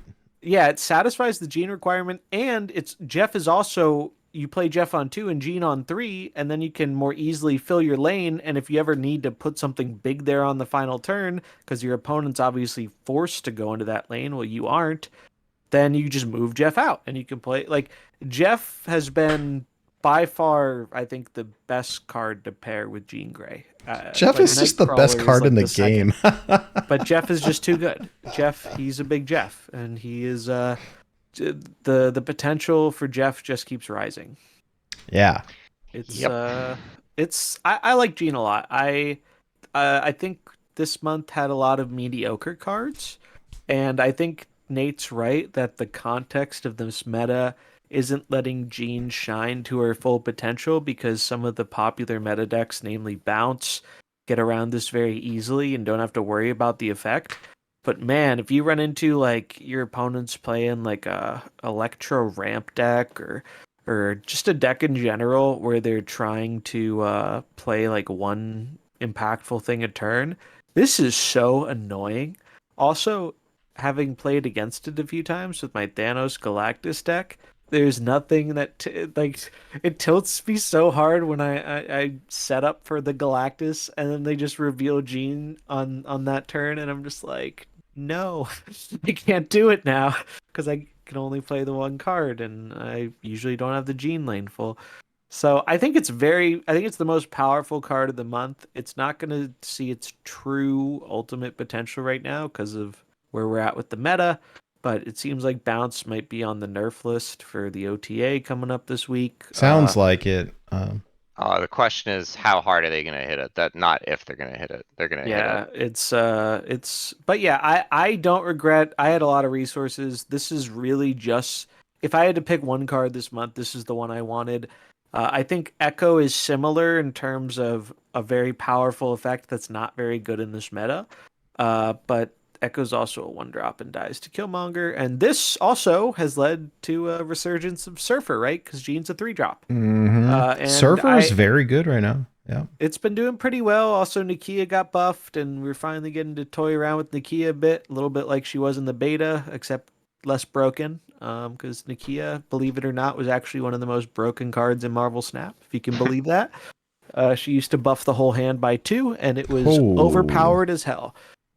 You think Bastard Mysterio is nutty? You ain't seen nothing yet. Well, at least for another few more days. Let's briefly talk about Echo because the card is coming out in like a week or so, right?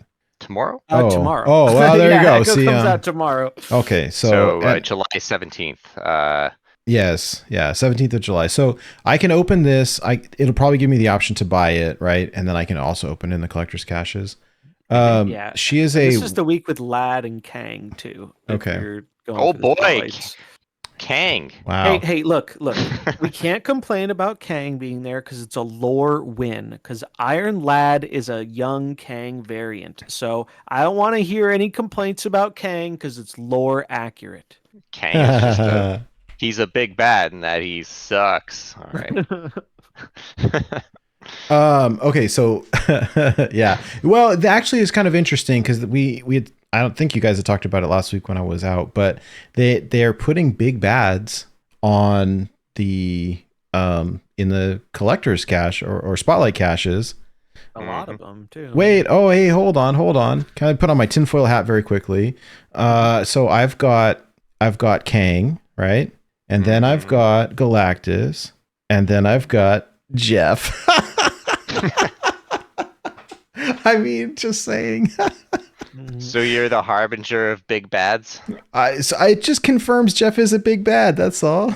I think that's how you have to introduce yourself at conventions. You know, your name tag will read Nate Wolf, harbinger of big bads. Yeah. Harbinger of Jeff.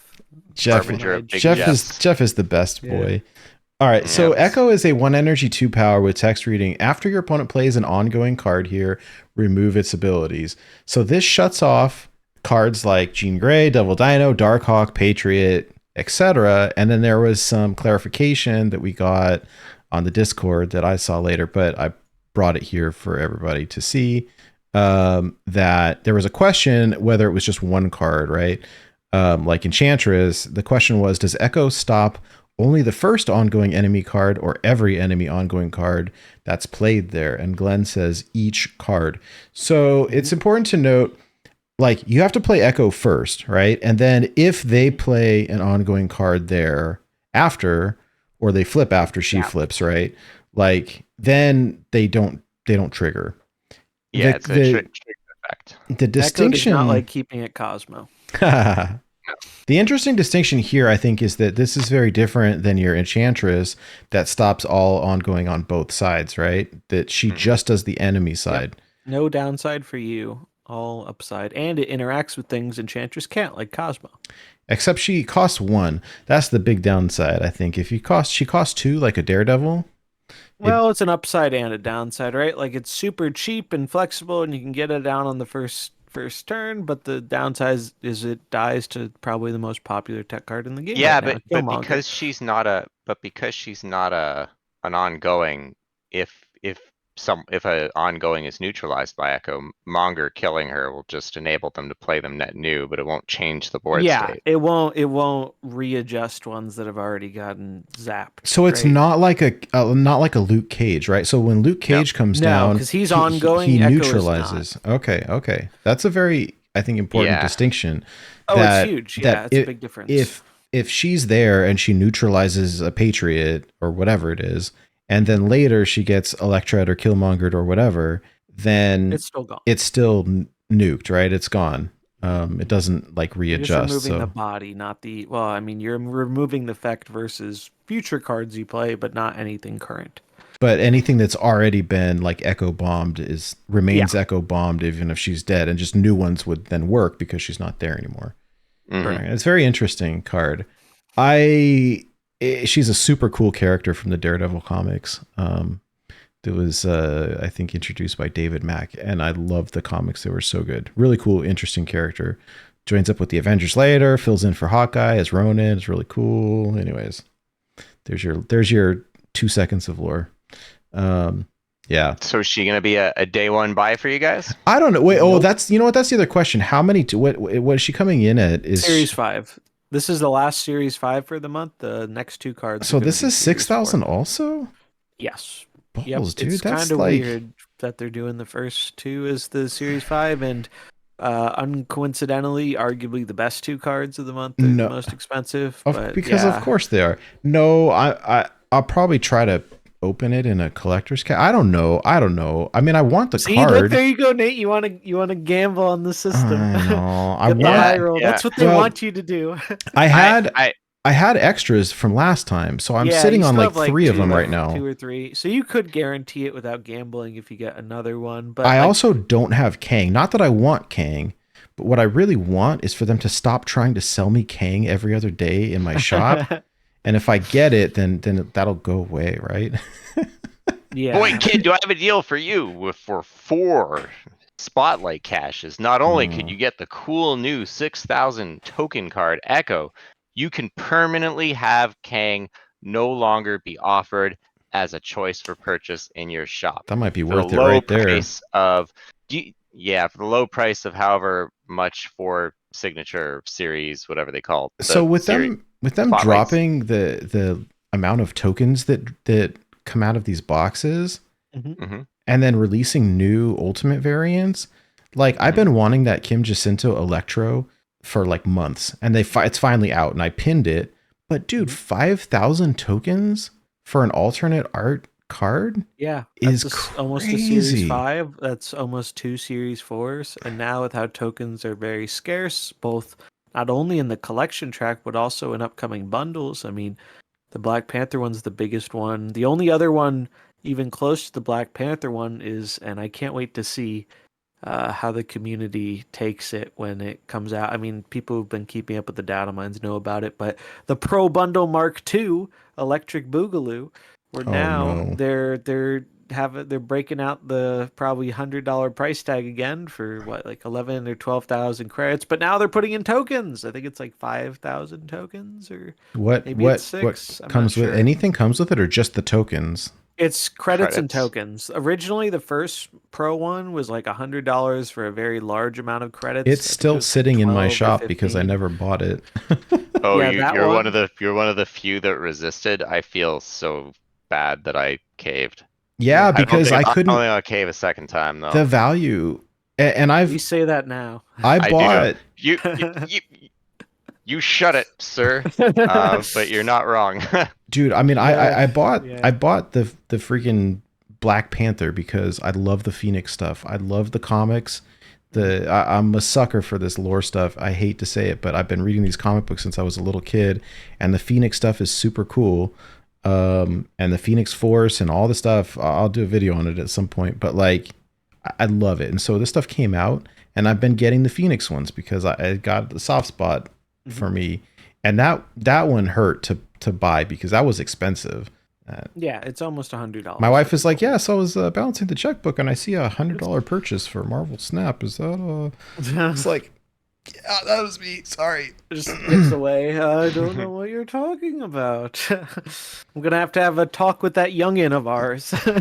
Oh my goodness. So Yeah, it is it's it's too really rough expensive. getting the tokens right now. And so like I mentioned earlier, I'm sitting on a very large amount of tokens. I'm not buying this. And that I think Echo's a good card.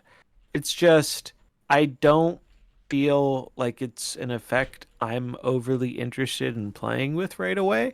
And I don't think, at least in the meta we have now, it's particularly relevant. That could be changing. We've seen like the Wlos list and a few other people trying to bring Thanos back, and a lot of those lists are actually pretty ongoing focused. The Surfer decks that are coming back are a bit have some good ongoing cards. So it's becoming a little bit more of an ongoing meta than it was previously, where there was like no ongoing except for like the Hulk. But it's just not enough for me to burn that many of my tokens on a card I'm just frankly not super excited to play with right away. Like I find the effect much less interesting and appealing to me than Jean Grey was. Even though I think it's strong, I'm not saying the effect is weak. I think it's actually in the right meta, in an ongoing heavy meta, this could be very, very strong. It's just it doesn't interest me a lot for the price tag. If it was Series 4, I'd probably say screw it. The effect is powerful enough to where it's going to be relevant at some point, so I'll just go for it for the tokens. But at 6K, when tokens are so rare now, it's got to be a pass for me. Well, there you have it. 3 passes. Echo, you are going to token store jail. See I'm ya. just irritated that like these are costing full price, that they're decreasing the amount of tokens that we get and then making these cards cost full price. Like, come on. Well, it's because you're not supposed to buy them with tokens. You're supposed to use our fancy new system. Well, And if you don't have enough caches for it, well, you're supposed to whip out the most OP card in the game, the credit card. Yeah, That's what it kind of feels like It's already to me. it's already tier S. It's already seeing too much play. All right, so Yeah. we should move on though. yeah, Yeah. included in this patch finally were some balance changes. So look, this was an interesting meta. I was not Between aware of any. I only the nerfs. I don't know what any of these other ones are. I cannot wait to go Oh, through really? All right, well, we'll go through them then. But you know, meta was pretty solidified with High Evo being the best deck in the game, or the best series of decks, rivaled closely by Bounce. Bounce was not touched in this update. It was a little bit of a teehee oops. It only got good after we locked the changes in. All right, fair enough. So Bounce will get hit on the OTA this upcoming Thursday. So we're going to focus on what we have here. So first change was the high Evo effect on Wasp. So it used to give 2 opposing heroes -1 power twice. Now it only does it once. That's the Yep. nerf. It's Pretty. I mean, I think it's still a good card, but they reduced that by 1. When doing calculations, Wasp was effectively a 0/3 because you would play the Wasp and then it would be a 1 power, but it would be taken a 2-way on the other side. 1/3 is a premium stat line. 0/3 is kind of the giganuts, right? So now it's a 0/2, so still very good, but certainly a reduction in power. The next high Evo card that got changed was the high Evo effect to Hulk. So Hulk would get +2 power on top of the base 12 every turn that you had unspent energy left over. And so oftentimes Hulk would come down at infinite-like levels of power. He was just insane. He would win entire lanes solely by himself. So the change made to that is now, in order to get that bonus, he has to either be in play or in your hand. Because they've changed that from an ongoing to a triggered effect, the bonus can no longer be impacted by ongoing hate cards like Enchantress or the new Echo that's coming out tomorrow. Echo nerf. Echo nerf right out the gate. So Hulk again, like Wasp, still really good, but not going to be putting as much points on the lanes as he was. And at risk of spoiling our next topic point, these two changes have already had an appreciable effect on the meta, and we've seen some archetypes that have managed to, even though bounce is still repressive, manage to be able to better compete because they're not as unfavored into the Evo decks as they were. Okay, so after that, there were two buffs. Well, I don't know if you can call it a buff, but It's a buff. I think it's a buff. Look, three changes. A buff, an arguable buff, and just a mechanical clarification. So Gambit went from being a 3/1 to a 3/3. Pretty big buff. A mechanic change now that if you don't have cards in your hand to discard, then the effect won't trigger. Before, even if you had 0 cards in your hand, Gambit would still destroy opposing heroes. So a buff and a change. I think that this card was so fringe meme tier that like negative nerf. a negative Exodia nerf. So it's like a subset. It's like a niche within a niche. Yeah, it's one of the worst combo decks in the game, but some people still really loved it. So I'll pour one out for all of the people who love their Gambit Exodia. But it's not impossible to do anymore. You can still pop off and do your fancy thing. It's just you need to have a Swarm or Apocalypse in hand to keep the train going. All right, so there you go. Gambit buff and nerf for 3 players out there. The next change is, I think, it's not an arguable buff. It's just a buff across the board. Yeah. Nakia going from a 3/2 to a 3/3, and now giving every card +1 power in hand, as opposed to the 2 leftmost getting +2. So making it a lot more consistent. Interesting effect. I think that this has made potentially discard a better deck. For So like buffing up the swarms.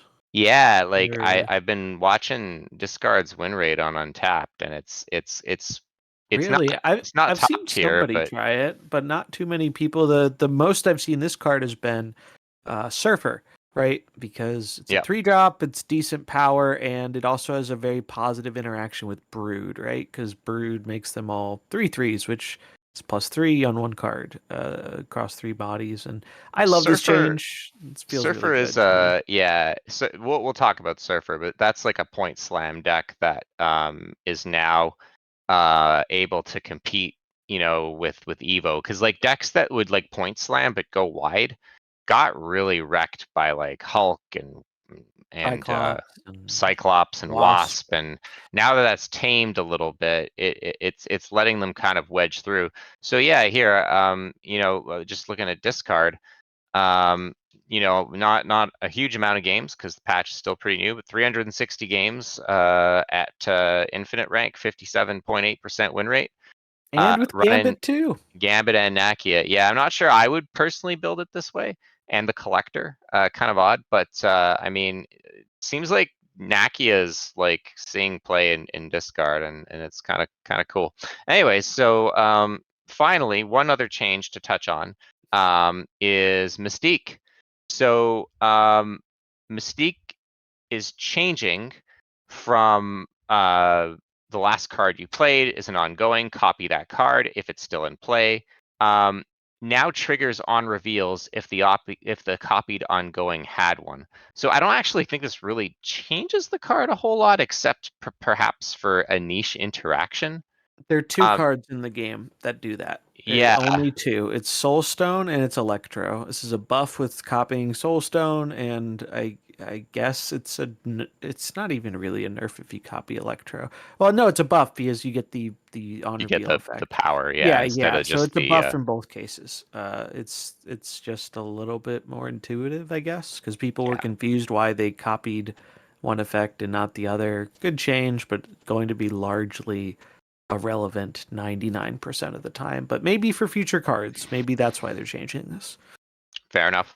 So pretty non-impactful change, just some housekeeping for potential future interactions. So, it was really hard, like when looking at these nerfs, like was it going to change the landscape? And I think that question's still being answered.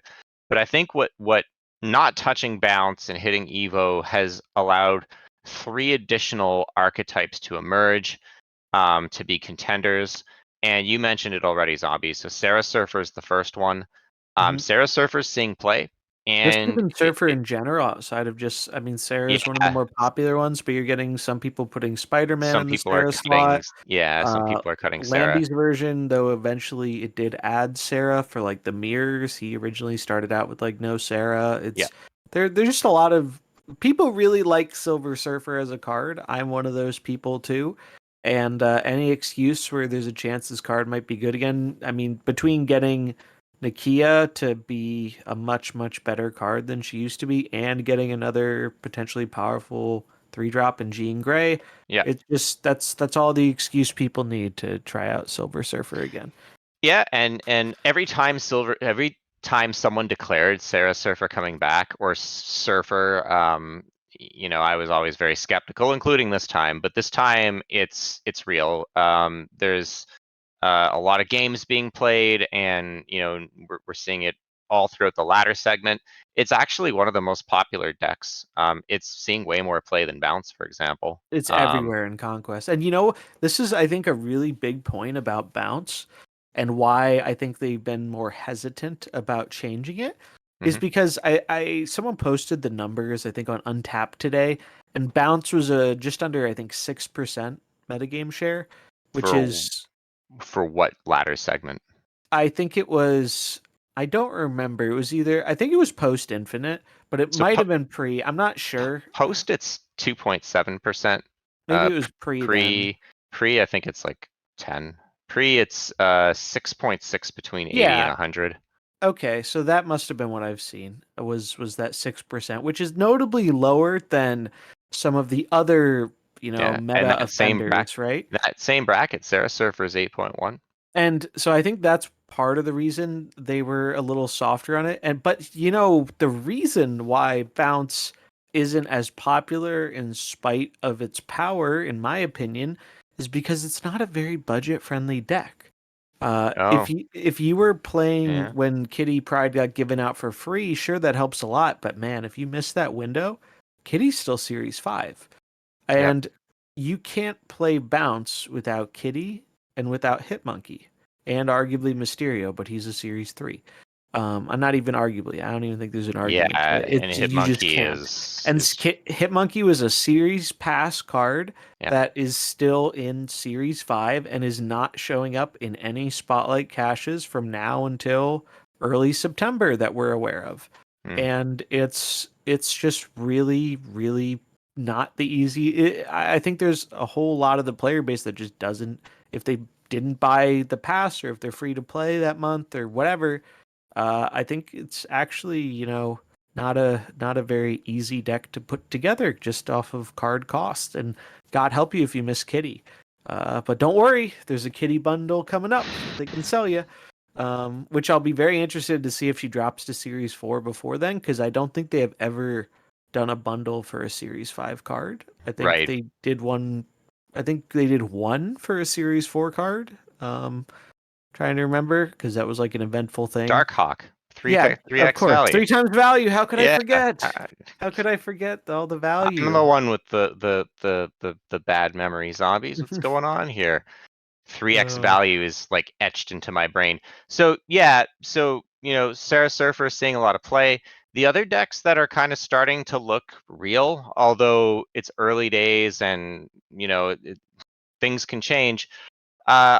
Different builds of ongoing Thanos have been winning in competitive settings and has been posting some numbers. I think this is less of a sure thing than Surfer and Sarah Surfer, but there might be something there. It seems like Thanos is really happy to see Evo take a bit of a hit, which basically rendered Thanos in the doghouse a little bit. The other two decks, I said 3, but I'm going to give a bonus one. The other two decks that are kind of seeing a little bit of a potential rise out of this are Thanos Destroyer Destroy. I think it's probably much worse than Sarah Surfer and potentially worse than that ongoing Thanos, although we'll see. And finally, I was just noting just now that like Discard seems to be posting pretty good numbers on Untapped. No one's really talking about it in social media, but like it kind of makes sense because like all these decks that now seem to be a little bit more viable, with the exception of the Thanos deck, is they're all point driven, right? They're not trying to disrupt the game. They're just trying to ask the question of, can you beat this many points? Thanos is the most notable exception because really the Thanos deck, ongoing deck, is an evolution of what a lot of people call Scams Thanos, which is a deck that has a very passionate following and a lot of innovators that can all be found in KM Best Discord. It's a really awesome thread that I check in on at least a couple times a week to get caught up. But the idea of that deck is you basically want to scam Professor X out on 4 and then win one lane with like your ongoing stuff. That seems to be really happy that Evo's taken a bit of a hit. I don't know if it's a direct correlation or just kind of the arch of innovation, but yeah, I mean, I guess the bottom line is this: meta-wise, there are decks that you can play now that you couldn't before for whatever reason, because of innovators and because Evo took a bit of a hit. Now, if Bounce takes a bit of a hit on Thursday, it will be really exciting to see how the meta potentially will open up further. Yeah. So more decks being viable, good. Any predictions on what they're hitting for Bounce? Yeah, so we talked about this quite a bit.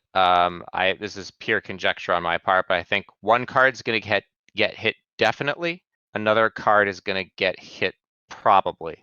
So card number 1 that gets hit is Kitty Pryde. There's no question in my mind that Kitty Pryde is gonna take one for the team, because 1, everyone got her for free, so they can hit that card without kind of being able to hide behind that a little bit. But the other reason I think the more pressing one is that like whenever you see a card start to worm its way into other archetypes just because it's so good and it's like the odd person out, but it's in there, that starts to get your head scratched a little bit. So like Shuri Red Skull runs Kitty Pryde. Sarah Control runs Kitty Pryde, although probably still will after the nerf. All these decks just throw in Kitty Pryde because Kitty Pryde's just, if you get her on 1 is a 110, right? It's kind of the nuts.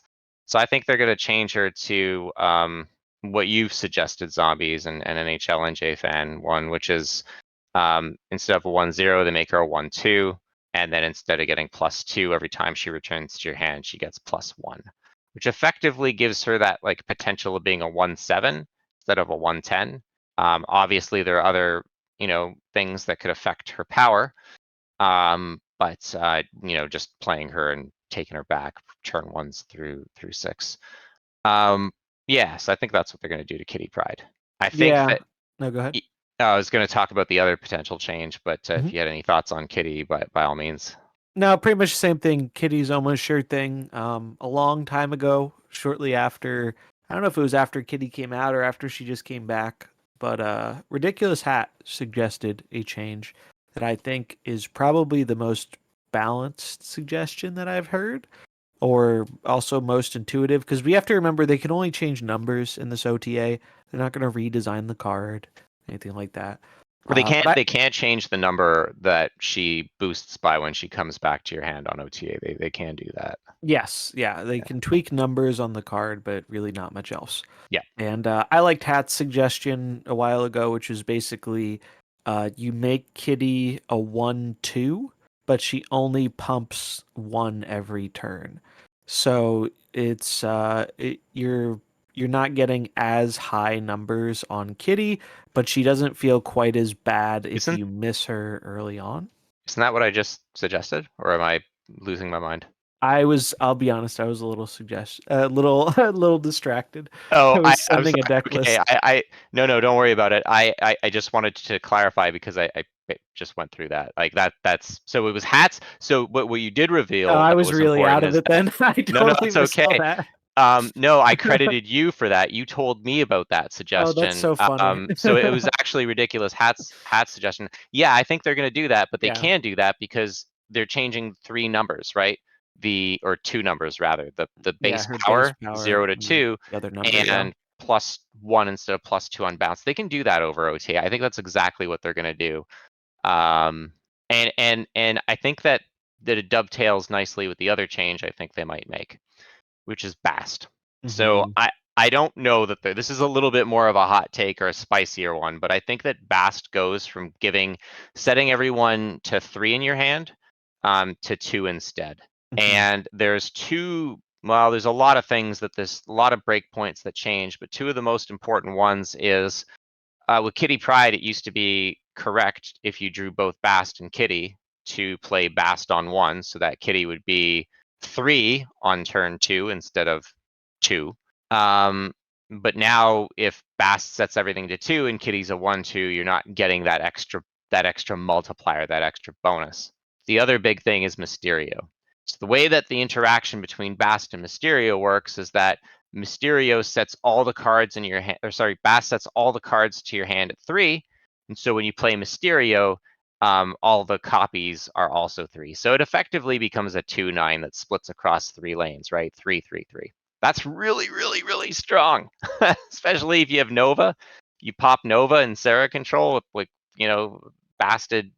Anyways, it gets out of control really quickly. If it sets to 2, then Mysterio gets shadow nerfed from a 2/9. Sorry, I said 3/9. I meant 2/9 to a 2/6.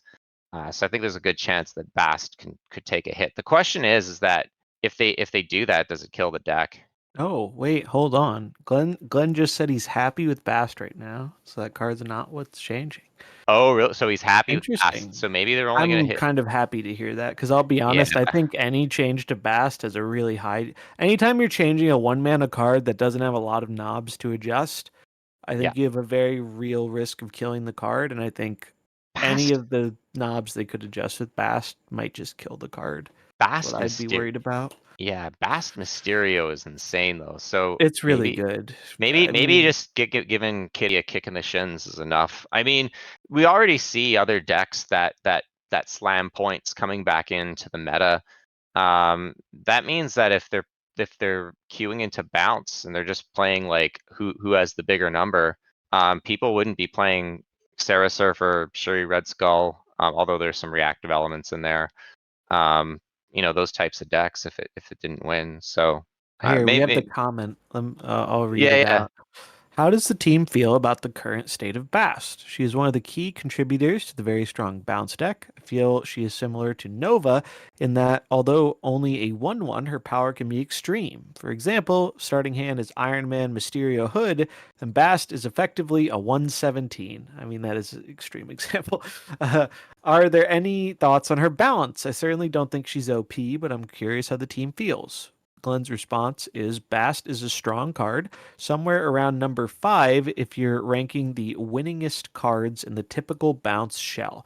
We like strong cards that go in highly specific decks generally, and Bast has a lot of variance plus a deck building pseudo restriction. I'm pretty happy with the card personally. I like look. I don't want them to change Bast, so Yeah, me I'm happy neither. to hear this. That's good to hear. Thank you for the information. Yeah, yeah. I hadn't That seen was this. a Marvel Snap news at Marvel Snap Bugle. That's the Marvel Snap Twitter account that's run by Browde.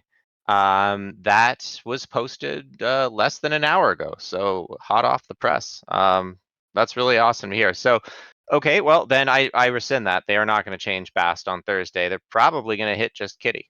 Yeah, I think they're going to be light with it. Given off the comments they said previously, it sounds like they aren't as they feel. The impression I get is that they don't feel as concerned with the bounce deck as a lot of the community is right now.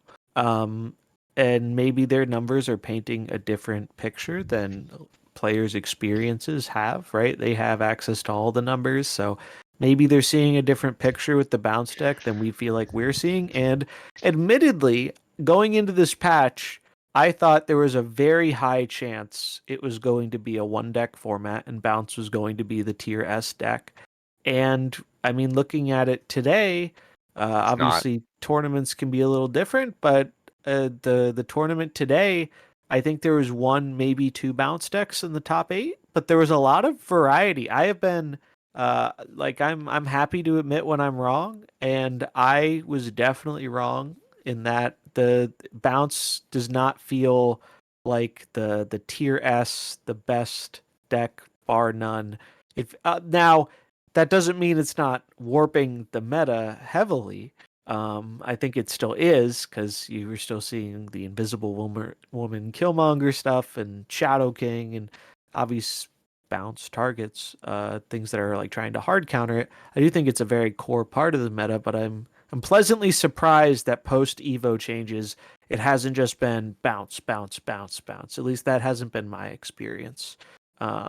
High Evolutionary was killing the bounce counters, so killing High Evo made everyone runs bounce counters. I do think that's kind of true that the bounce counters got a bit better when they didn't have to worry about High Evo anymore. Yeah, And true.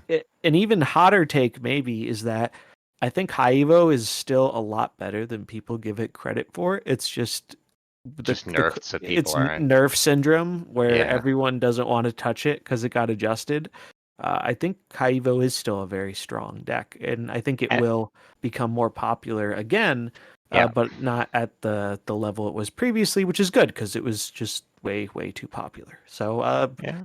maybe a light touch for bounce is okay. I don't know. We'll see. And if it's not, I guess they can always adjust it again in the following week. I think it's if the deck isn't, a clear tier S situation, I don't think you have to be overly aggressive with your changes. You could make, say, the kitty change and then see how the deck performs if it's in line. Because the way they describe it, it really feels like they're saying it's not super out of line for their tolerance of when to nerf things.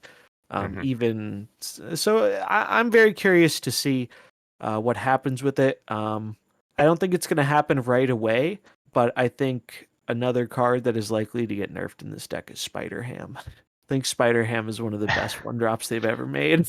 Yeah, It's and so strong. people hate getting It's bonked. also what probably I think the most tilting one drop in the game, bar none. Yeah, People hate this card. I can Uh, see it. and so Yeah. I think if and also it is so powerful in the mirror because man, let me tell you, when you hit their Iron Man and they don't get to hit yours, you're feeling real good. And the odds of it hitting Iron Man usually feel pretty high. So it's, but yeah, I think it's just going to be Kitty. I'm actually really happy to hear they're not changing Bounce Yeah, because I was it's worried great. about that. Now, It's the one of my only favorite other cards. card Yeah. I've seen people suggest this card might be getting changed. I Okay. don't personally buy into it. But I've seen people talk about it, so worth mentioning. Hitmonkey. I have seen people suggest that Hitmonkey is a big part of the big power output on the final turn. Maybe that's where they take an adjustment, and I don't really agree because even though Hitmonkey is a lot of power, he's not like he's a very specific build around card. There are only two decks where this card is working out right now that I've seen, aside from maybe some negative copers like myself. But even then, I haven't put him in negative recently. Sarah Control and the bounce deck, right? And though he's a core part of both of those decks, uh, Sarah Control, while good, doesn't seem to be overly So oppressive or anything right now. I think you're right. And so it's funny that some of your how to say your thoughts are actually backed up by data. So Untapped now has card stats for individual cards. Oh yeah. I do not like how they present it, but there's still some meaningful data to be extracted from this. So in the way that they rate them are by tiers. Kitty Pride and Spider Ham are basically 2 out of the 3 best cards in Series 4 and Series 5. Kitty Pride being the absolute best with a disgusting 54.8% win rate in all decks that she goes in. Hitmonkey, just to put it in perspective, is B tier, and the following cards are rated higher than Hitmonkey. I'm sorry, guys. This is gonna just like make this seem uncredible, but this is what the data says. Phoenix Force, Oh Null, God. Nebula, Zabu, and Jean Grey being the top of that tier for Series 4, Series 5. Phoenix Force has a 46.5% win rate. So how is it All right, in that? wait.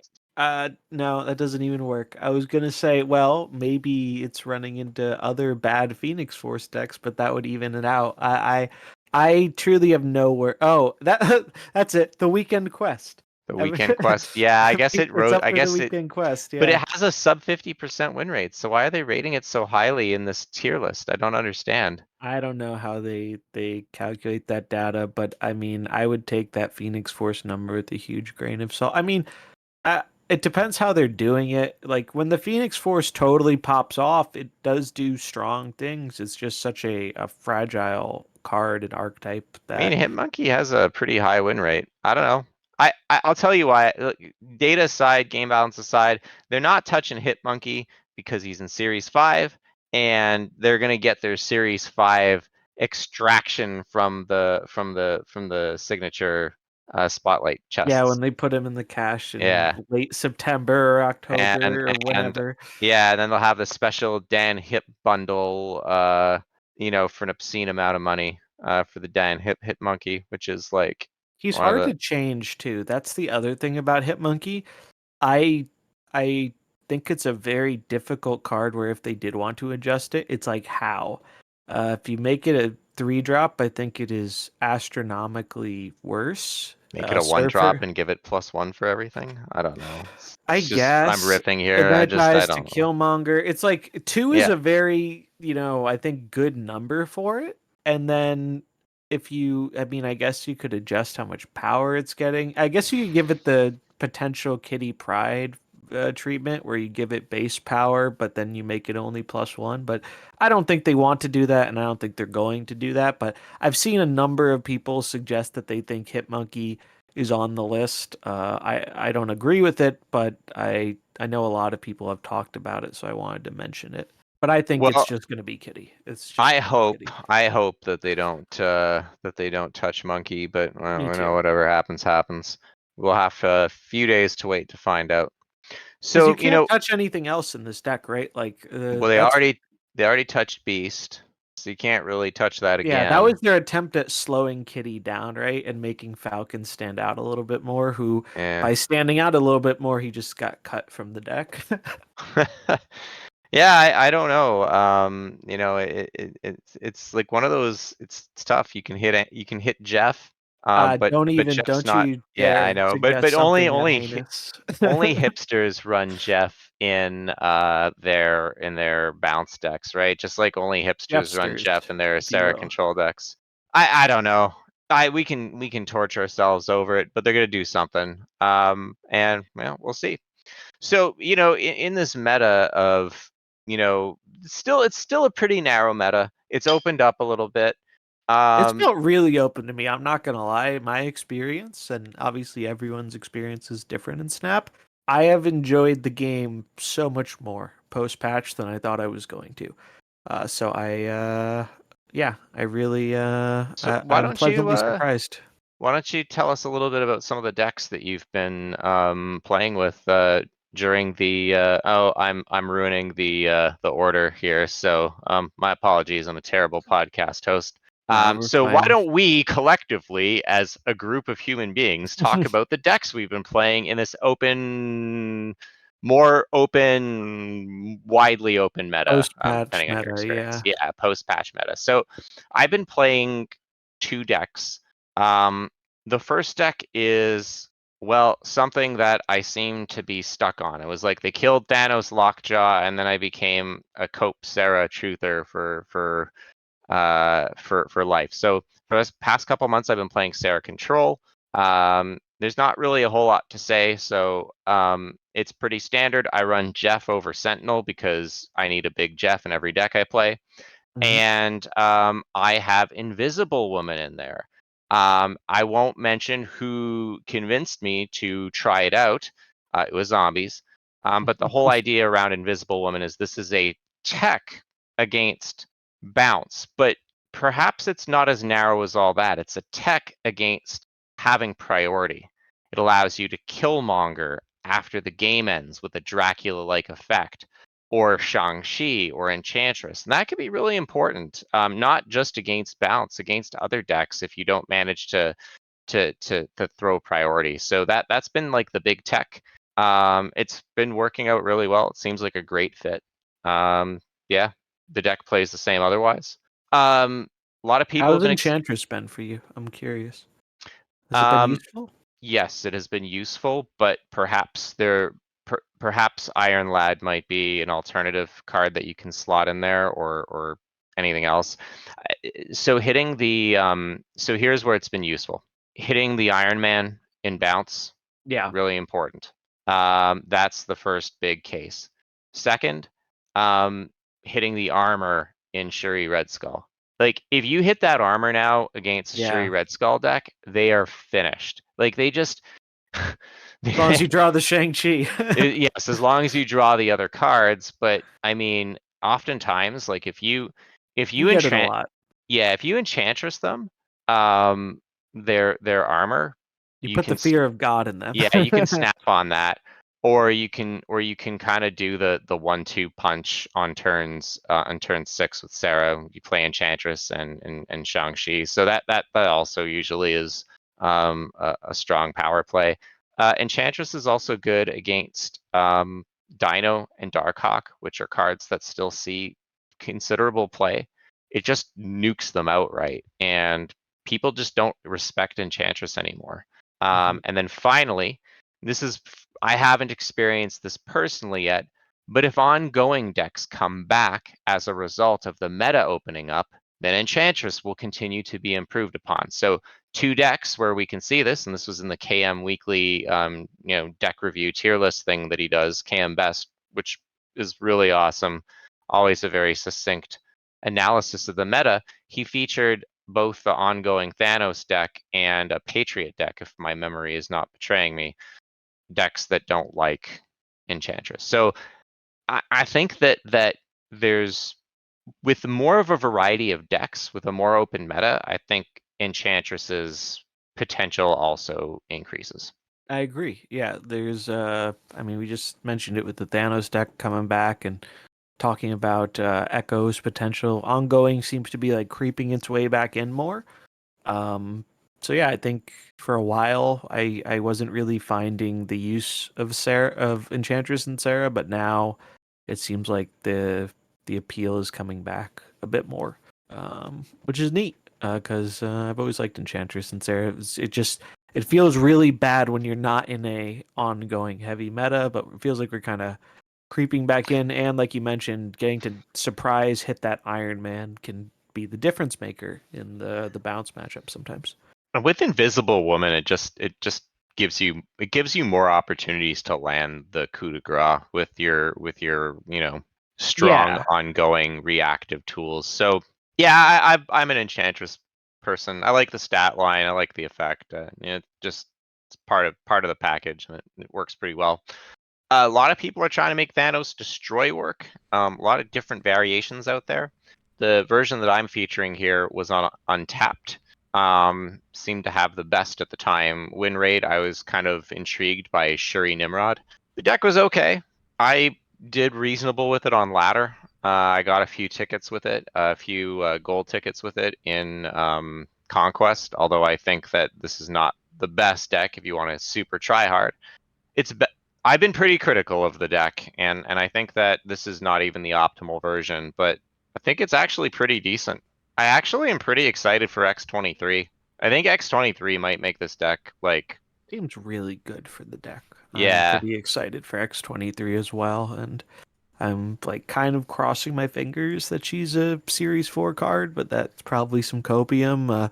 For those unaware, like all these future cards have been data mined and they say they're all Series 5, but I take that with a grain of salt because, they're still a ways out and they haven't been officially announced by the company, and I think that's something that can be changed probably with a flick of a switch. So we don't really know, and the reception to releasing cards in Series 4 has been better recently.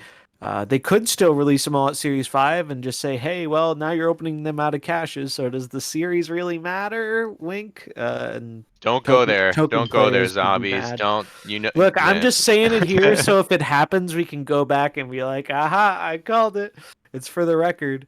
But I very much hope that's not direction they go. But at the time of recording, all the cards for August and September, I believe, are listed as Series 5, though I'm really hoping they do like they have the last 2 months and split it up between 2 in Series 5, 2 in Series 4, because it's been very... it's just been appreciated by the player base. It's a lot better than every card releasing in Series 5.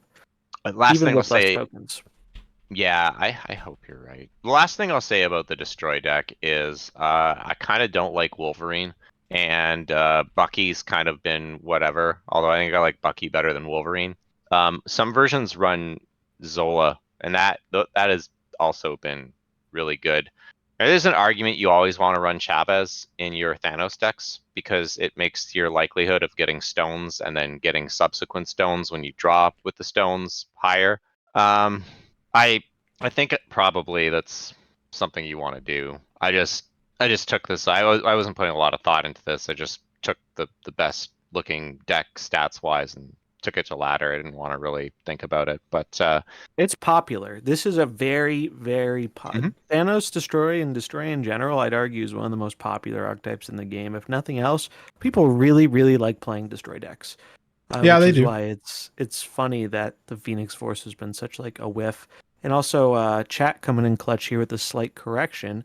It looks like all August cards are currently listed at Series 5, while September has 2 Series 4 cards, the ongoing cards of, I think that's Mobius and the lady whose name I am forgetting, Ravonna, I think, Renslayer.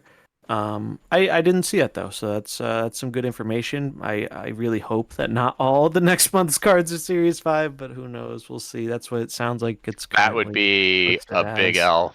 Big, especially now that we were just talking about before how like they can nerf the new. They have levers they can pull. They can nerf the new economy by slowing down drops. Well, you're kind of preempting that slowdown because you're creating 2 drops for cards by putting them 5 instead of 1 by putting them to 4. So Yeah. That's interesting though. I'm curious to see how that all pans out, but yeah, these are. It's funny. I actually haven't been running into as many Sarah decks recently, but I'm seeing a whole lot of the Thanos Destroy. So this is a deck that directly benefited from Evo getting nerfed was Thanos Destroy. It feels For sure. it feels not as awful to queue into Evo. Although the Evos that disappeared from ladder are the lockdown ones, and those are the ones we really don't like. But we'll have to wait and see how things kind of shake out. But you actually played some rather more interesting decks. Mine were kind of more run of the mill. I really enjoyed. Nice way to put it. Well, I mean, I think that your success with your decks were frankly as good, if not better than mine. And I I think they're interesting. Now, admittedly, this was more in a ladder context, but everything's Well, still actually, not even. I've actually played both of these in both ladder and conquest now, and I've had results I've been pretty happy with. I actually got my first Infinity ticket this month with Nice. the negative deck. So Nice. big bad. This I wanted to try and make Galactus work again, and I've always enjoyed the Thanos destroy stuff. And honestly, the full reason for building this deck was because I got like a god split on this death with like the blue crackle and the inked, and I just really wanted to play it. It's really that simple. So this was kind of the first thing I brewed up, and I had a really surprising amount of success with it. And I think the neat thing about throwing Galactus back in here is almost all of the Thanos Destroy decks have cut it, so nobody plays around it anymore. In Conquest, you have to be a little bit more careful and tricky with it, because once you do it once, they know, and then they're playing around it. Whereas Ladder, you can catch people by surprise all the time.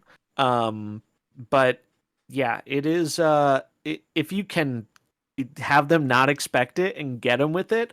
I had a few Conquest games where I got people to go all in on the first or second game with Galactus, and they just didn't see it coming at all and got totally blown out by it, and it was absolutely glorious. So that's been fun. The big takeaway about this deck is there are 2 flex spots in this list. I believe. Well, I mean, you could also argue Galactus is a flex spot.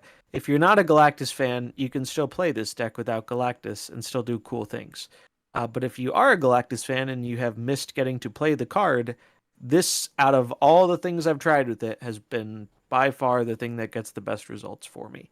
So Galactus, I guess, is a tech spot depending on preference. But the real tech spots, the real things, if you want to put something else in this deck that's not currently here, the 2 cards that are like, I think, the weaker links in this deck are, first off, Spider-Man. I know Martian Boo took this to Infinite, where he just put in a Killmonger for Spider-Man, and he had a lot of fun and success with the deck.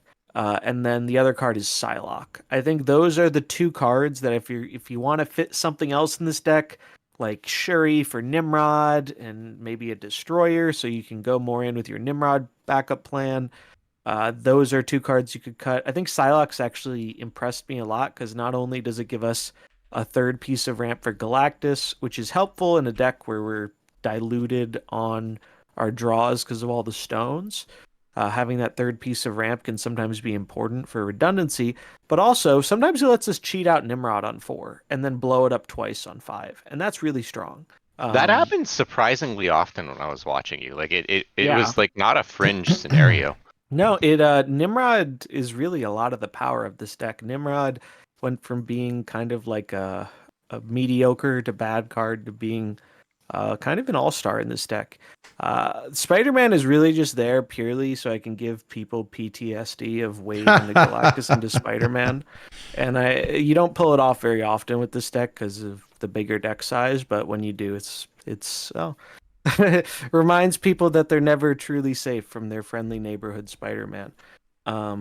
But I think Spider-Man is probably the weakest link in the deck. I just do it because it's amusing when you can get the combo. That's probably like the most hated thing in the game for a lot of people off sometimes.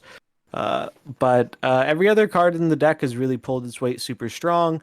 The nice thing about this deck is you have a lot of flexibility with it in terms of how you can win the game. If you value decks that don't typically play out the same way every game, I think this is really a deck for you. It's very versatile, and the way you win is not always the same. You're not always trying to go for Galactus. You're not always like it really varies per game. And I think one of the reasons that Destroy is pretty strong is that it has tremendous high roll potential when you get favorable locations. I think Destroy is one of the best decks in the game in terms of the benefit it gets from locations that favor it feel much higher than a lot of other decks. That's just kind of my feeling about it. So if you miss Galactus or if you miss Thanos and you just want to jam some big bads, I would play this list. It's probably my favorite thing to play in the game right now in terms of it's just fun. Nice. All right. And then I did a little iterating on Reno Jackson's negative deck. And for those who don't know Reno Jackson is a friend of ours from Wild Hearthstone, very accomplished player and known brewer as well. Reno was when they did Wild. He was in the Wild Open, the finals or whatever. Yeah, he was on. He went to California and he was on stream and he dressed like Reno Jackson. Cosplaying as Reno Jackson. Yes. Yeah, it was great. So anyways, sorry, just wanted that little bit of lore because I didn't want to take it for granted that our audience are familiar with Reno Jackson. But if you're not, you should follow him on Twitter. Yeah. Sorry. So his deck, good. 1 year and dear to our hearts. Yeah, so he is very much a brewer, and I made 2 changes from his list. He got his first, I think, Infinity Ticket of the Month with a negative list, and he shared it with us, and I was like, oh, that's cool. I like negative. Let me give it a try. Except he has a more heavy supply of copium than I have access to, because he was playing Living Tribunal in place of Null. Oh no! And as much as I think it's a fun card to mess around with, I will die on the hill of in its current form, it is very, very weak. And to put it simply, I think if you're winning the game with a Living Tribunal on board in this deck, you are probably going to win without it. That's my and it doesn't even benefit from the negative flip. Right. So yeah, I Whereas decided. Null and Zola are like the. I mean, I know you got Panther in there too, which makes Null disgusting, but just those two together are such like they're like the negative darlings at this point. And you want another 0. That's the thing. Like, if Yeah. we're going to be a high roller deck where we're trying to Jane out our 0s, I wanted another impactful 0, and Null just ticked all the right boxes. It has synergy with Zola. If you get both Zola and Null off of Jane, you can Zola the Null, and so it'll die and it'll pump up both of the respawning Nulls. Yep. And it also, we have the Black Panther combo because and Wong in there too, because hey, we're not going to draw Mr. Negative every game. So in our, mainly combo focused deck, it doesn't hurt to have a backup combo with that. The pieces also have utility for our other cards. The other change I made, it was he ran Magic. I put it in Bast instead. And Bast does have some slight anti-synergy with Black Panther and Jane. The thing is, though, if you have negatived into Jane, you do not care that your Jane is 3 instead of 8, because if you negatived and Janed, and there were at least a few of these 0-cost cards in your deck, you are very hard pressed to lose the game. Yeah. You don't care about that missing 5 power. And then in the rare scenario where it backfires with Black Panther, you're not down an insane amount of power, and you can still do cool things with Wong Zola. I find that the upside is worth the downside, given that aside from those 2 cards, Bast is a huge stat boost to every card in the deck. Bast Iron Man is just always good in any context, be it negative, be it bounce, be it any time you're playing Bast. It's so tempting to find a way to get an Iron Man because it's just so much. I have a screenshot that I took from your stream. I shared it with you in the Discord last night or the other day, whenever that was. But I'll put it on screen real quick so people can see. Like, this is basically what I've been playing the last couple of days ever since you shared it, because it's just been so much fun. Like, it's so much fun. Black Panther's fun, Zola's fun, like Negative's fun. It's just fun. This is like. When you high roll, you put out just such an absurd amount of power. It's like, this is the feast or famine deck. You have to snap and retreat aggressively with it. If you know you're out of the game, like, succumb to it. There's a lot of different combos, though. Look, it's 256 power Black Panther. I didn't even get a negative this game. Yeah, see, there's different, like, there's a lot of play patterns here, and I think that you really have to know what they are when you're going into it, because it can play out a number of different ways. I mean, it's just, the deck has you have to know what you're going for based on your starting hand. Like, the biggest tips I can give are, I think it's almost always correct to just slam the Bast on 1 if you have things that benefit from it in hand, especially if Mr. Negative, then there's like no question. And then you're always playing Psylocke or Zabu on 2, even if you don't have negative, because if you draw it and you can slam negative on 3, I mean, that's just what you're trying to do with the deck. So it's definitely a high rolly kind of deck, but if you like Mr. Negative and if you like putting out kind of absurd amounts of power and you're not afraid to aggressively retreat when your hand is bad or you don't draw the good early game that sets you up, this is probably a good deck for you. I just wanted to flex my new Null variant, and it went, and the Panther, and it went infinitely better than I expected it to. I did not expect it to do as well as it did. It was crushing people.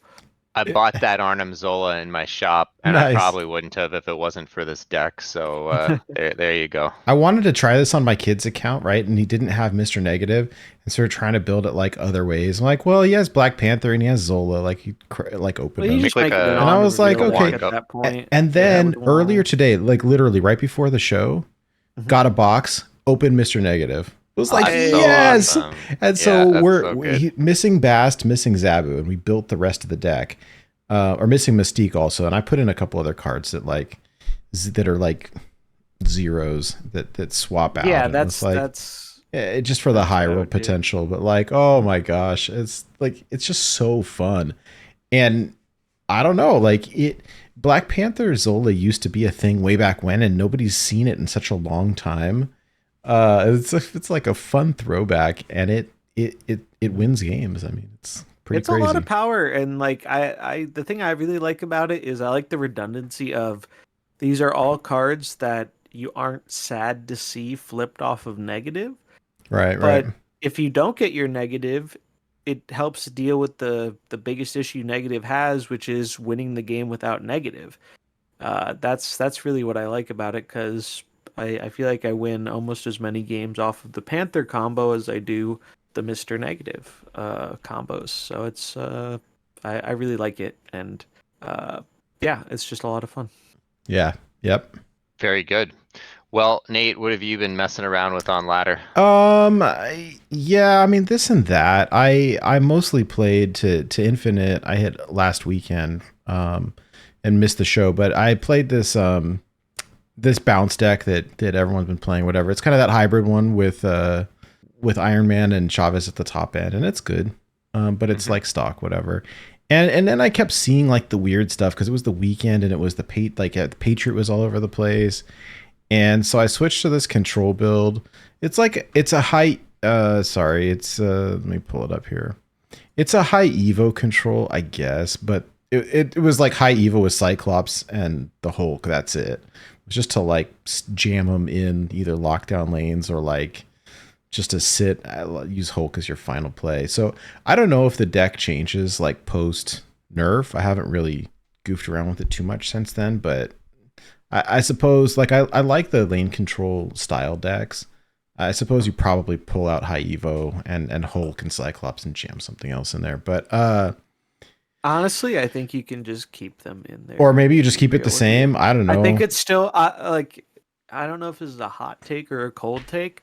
I think Lockdown is I think it's still a really, really strong deck, but a lot of people just don't like playing it. I think it's very underrated or underplayed relative to its strength right now, and that was always the case with it in the past. It finally got popular with High Evo, then it got nerfed, and everyone just dropped it like a rock. And now they've dropped it like an even harder rock because Hulk and Wasp got hit. But like, it's still a think good it's deck. I wasn't even running Wasp in my version, and you aren't here Right. either. And no, it's like, yeah, this is a and the different. Hulk can still be really huge. Like he can still be very big. It's not going to happen every game, but it's still going to happen. You don't even need him every game. It's like, Well, and a lot of times you're just dropping him to close out a lane, and even if it says Yeah. a 12 or 14, like that's a lot. that's not nothing. Yeah, it's especially if they aren't contesting the lane very much. So I would think still you're play right. this post nerf. Yeah, I honestly like I hate playing against it, and I I think that it'll a probably lot of start people to do. creep up. I actually I got my first Infinity ticket this this past week, and it was using this deck of all things. So there you go. Nice. So yeah, I didn't get one last time. I kept getting like to the final match and then dipping out. So I finally got one, and we'll see how it goes. I mean, I'm not super worried about trying to get it, whatever. But anyways, yeah, I really like it, and this is kind of my take on it. I threw in Iron Lad because like, why not? If he hits X or Spider-Man or Storm or whatever, like we generally are not unhappy about that. I threw in Shang-Chi. I think I pulled something out for Shang-Chi because I was tired of getting like Hulk bombed or whatever. That's the one card I could see being cut. You could swap that post-patch. for something else. Yeah, I I don't think know. you need it as much as you used to now that Hulk is less prevalent. I mean, it's still good versus some decks, but I always found it hard to find time for Shang-Chi because, like, It could turn easily 3, be you something want a else. Yeah. Storm or Cyclops. On turn 4, you want to, like, Lad or Cyclops or Jug after the storm. On turn 5, it's like X or Spidey. Yeah. Turn 6 is Hulk if you have it, but You could it's swap not him bad out. by any means. If I But pulled him out, maybe I throw in like Nebula or yeah, I think another big thing to help close the game would be powerful in this list. I mean, you could argue Shang-Chi is that big thing, but then it also depends on priority, right? Like if you have priority, Shang's getting worse going into the final turn if they haven't already revealed their big thing. So I think Nebula could be a pretty decent choice in that or spot, or just something else to help close out the game with decent power. yeah, or sometimes we gosh, at my house we call him Captain Blue Pants. That gives everything +1, right? Blue Marvel. Blue Marvel. I always got him confused with Captain Marvel, right? So we started calling him Captain Blue Pants. That's funny. But it's like something that can buff closed lanes, right? And Yeah. Oh man, I got so many. You remember the yeah, when we were Thanos playing, control one? I And loved that I deck. loved And that with Blue Marvel. Blue Marvel That's- got people so many times. surprise, that was great. I think you can play that deck again now. I think the meta has shifted. You have to be mindful of Killmonger and whatnot. Maybe you tech in an armor if it gets really annoying. But like, I think you can play the Thanos version of lane control again. I think so. Post-patch, I really which makes enjoyed me it. happy. I played a lot Oh, of yeah. blues, that Sarah control deck, which is very fun. I like it a lot. And then just the last couple of days I've been playing this ever since you posted it, this negative deck, and it's just been so fun. And it's tricky. I think I'll know better. Like it's so weird for those of us I think who hit infinite like within the first kind of week, and then it's like, oh cool, what are we supposed to do the rest of the month? Because the meta post infinite like is not joke. it's not nearly the same as when you're trying to get Yeah. there, right? And But when I've you're never trying to get seen- there, you've yeah. got the bots. So all the ladders are kind of weird, right? Yeah, It feels they're- more casual than it has ever felt to me, which is not a bad thing. Right. It's just I don't that's mind the it. It's just- feeling I've felt is I run into so much like crazy homebrew stuff in Infinite now. And I think Conquest was like the dividing factor where if people who are Infinite already, they really want to play what they think is like the best deck or a very competitive deck, they probably want to get rewarded for their time doing that. And Ladder doesn't really do that right now, so they're just off to Conquest, which has resulted in, at least in my experience, the Ladder becoming notably more casual post Infinite when it was already pretty casual. yeah. So it's interesting. Anyways, yeah, that's been about it for me. But I really enjoy the bounce. Like I learned how to play the bounce archetype, and I've tried this, like the more hybrid version. I've tried the like all in on the 1-drops with Falcon and the Beast, and it's okay. And it's a good deck. I don't enjoy it a ton, but it feels very strong, so it wins games. I like don't know. the bounce deck, but you can only play one thing so long before you get tired of it, right? I was floored that people were starting to tech in the Oh, gosh, God. what's this Reverse called? Invisible Woman. Yeah. Don't get me started. Bounceless bounce. I think Hey, zombies, what do you think of bounceless bounce with Killmonger and Invisible Woman? I mean, Well, that props and, to What Am I think is the person who created that for a tournament. And Yeah. I have to say, I think maybe the Zabu meta is an exception, but I think maybe the saltiest I have ever been on stream was playing against Bounce. I think I was playing like Sarah Control with the Invisible Woman tech, and I was doing really well versus the normal Bounce lists. And then I run into this freaking bounce list that is bounceless. There's no beast. Kitty's the only bounce thing going on. Mhm. But it runs Invisible Woman, it runs Killmonger, and it runs Shang-Chi. And it also runs the Hood. And let me tell you, you can't throw priority versus the deck, and their Invisible Woman is just better than yours. Because they are behind on priority. So they're the What Am I list. Yep. I have never been saltier than losing. I mean, props to them for coming up with it, because it's kind of like a huge 5-head anti-tech, but it's kind of gross that the meta has gotten to a point where that's actually like a valid consideration. But man, it was absurdly effective versus like the Sarah control deck with Invisible Woman Monger was doing really well for me versus a lot of the bounce decks, and it couldn't do anything versus that deck. It's like if I had my Invisible Woman and they had theirs, I was just losing most of the time. It felt so bad to me to play against. I was fuming. I was really fuming. So if you like playing bounce, but if you hate mirror matches, play that deck. It's I really don't know what else to say. It's really Yeah. good. Well, that's it for me. But I've been having a good time with the game. It's a lot of fun, and I've been well, pleasantly surprised post patch. I've enjoyed it way more than I expected to. I thought I was going to get an endless sea of bounce matches, and truthfully, I really haven't played against. I played against a few, but it it it wasn't like it felt pre-patch where it felt like almost every game was high evo or bounce. That was just kind of my experience. Occasionally you get something else, but those were the two big ones, and now I'm seeing those a lot less, which makes me way less annoyed when I do see them because everything's better in moderation. well, friends, I think that is kind of all we got. Yep.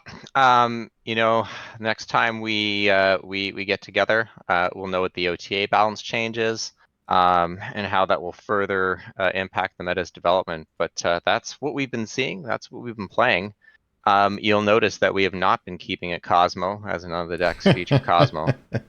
But Cosmo is making a comeback in some of these Surfer decks. I have gotten Cosmoed a few times, and so it is coming back. We're finally seeing some decks that are trying to use it as, protection or stopping the opponent stuff. Like, man, I had the perfect Panther combo lined up, and then I got Cosmoed on turn 6, and I was so sad. Well, that Crackle Cosmo, so any excuse to get him into play, I'll take. So why don't we just share our socials and places where people can find us if they want to interact with us before we wrap.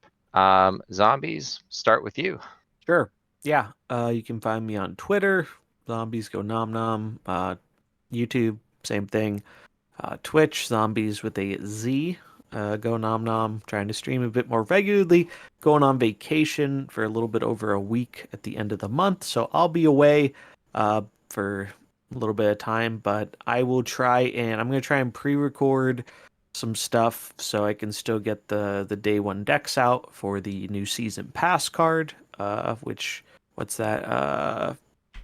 The Wolverine's son. I can't remember. Dakin or whatever, right? Dakin or whatever his Dakin? name is. Yeah, a cool card. I'm much more excited about it than I have been for Phoenix Force. Honestly, I think this is kind of a bit of a lull month in terms of like not the most exciting cards or pass card, but I think we have a lot of interesting and exciting stuff to look forward to in August and especially September. So I'm kind of looking towards the horizon there. But yeah, it's always fun to talk with you guys about the game and everything. And yeah. Very cool. You can find me on Twitter at NateWolfeTCG. It's NateWolfeTCG. Yeah, playing a lot of Snap these days. Really enjoying it. Yeah, not sure what else to say. We're still doing Born to be Wild. Also, if you guys are interested in Wild Hearthstone, Born to be Wild every Friday evening on this channel, or you can find us on YouTube at Born to be Wild HS. What about you, Blue? So you can find me on Twitter, twitter.com/Blutrane, BLUTRANE. I also started up a Threads account. We're gonna see if I start to use that a little more or not.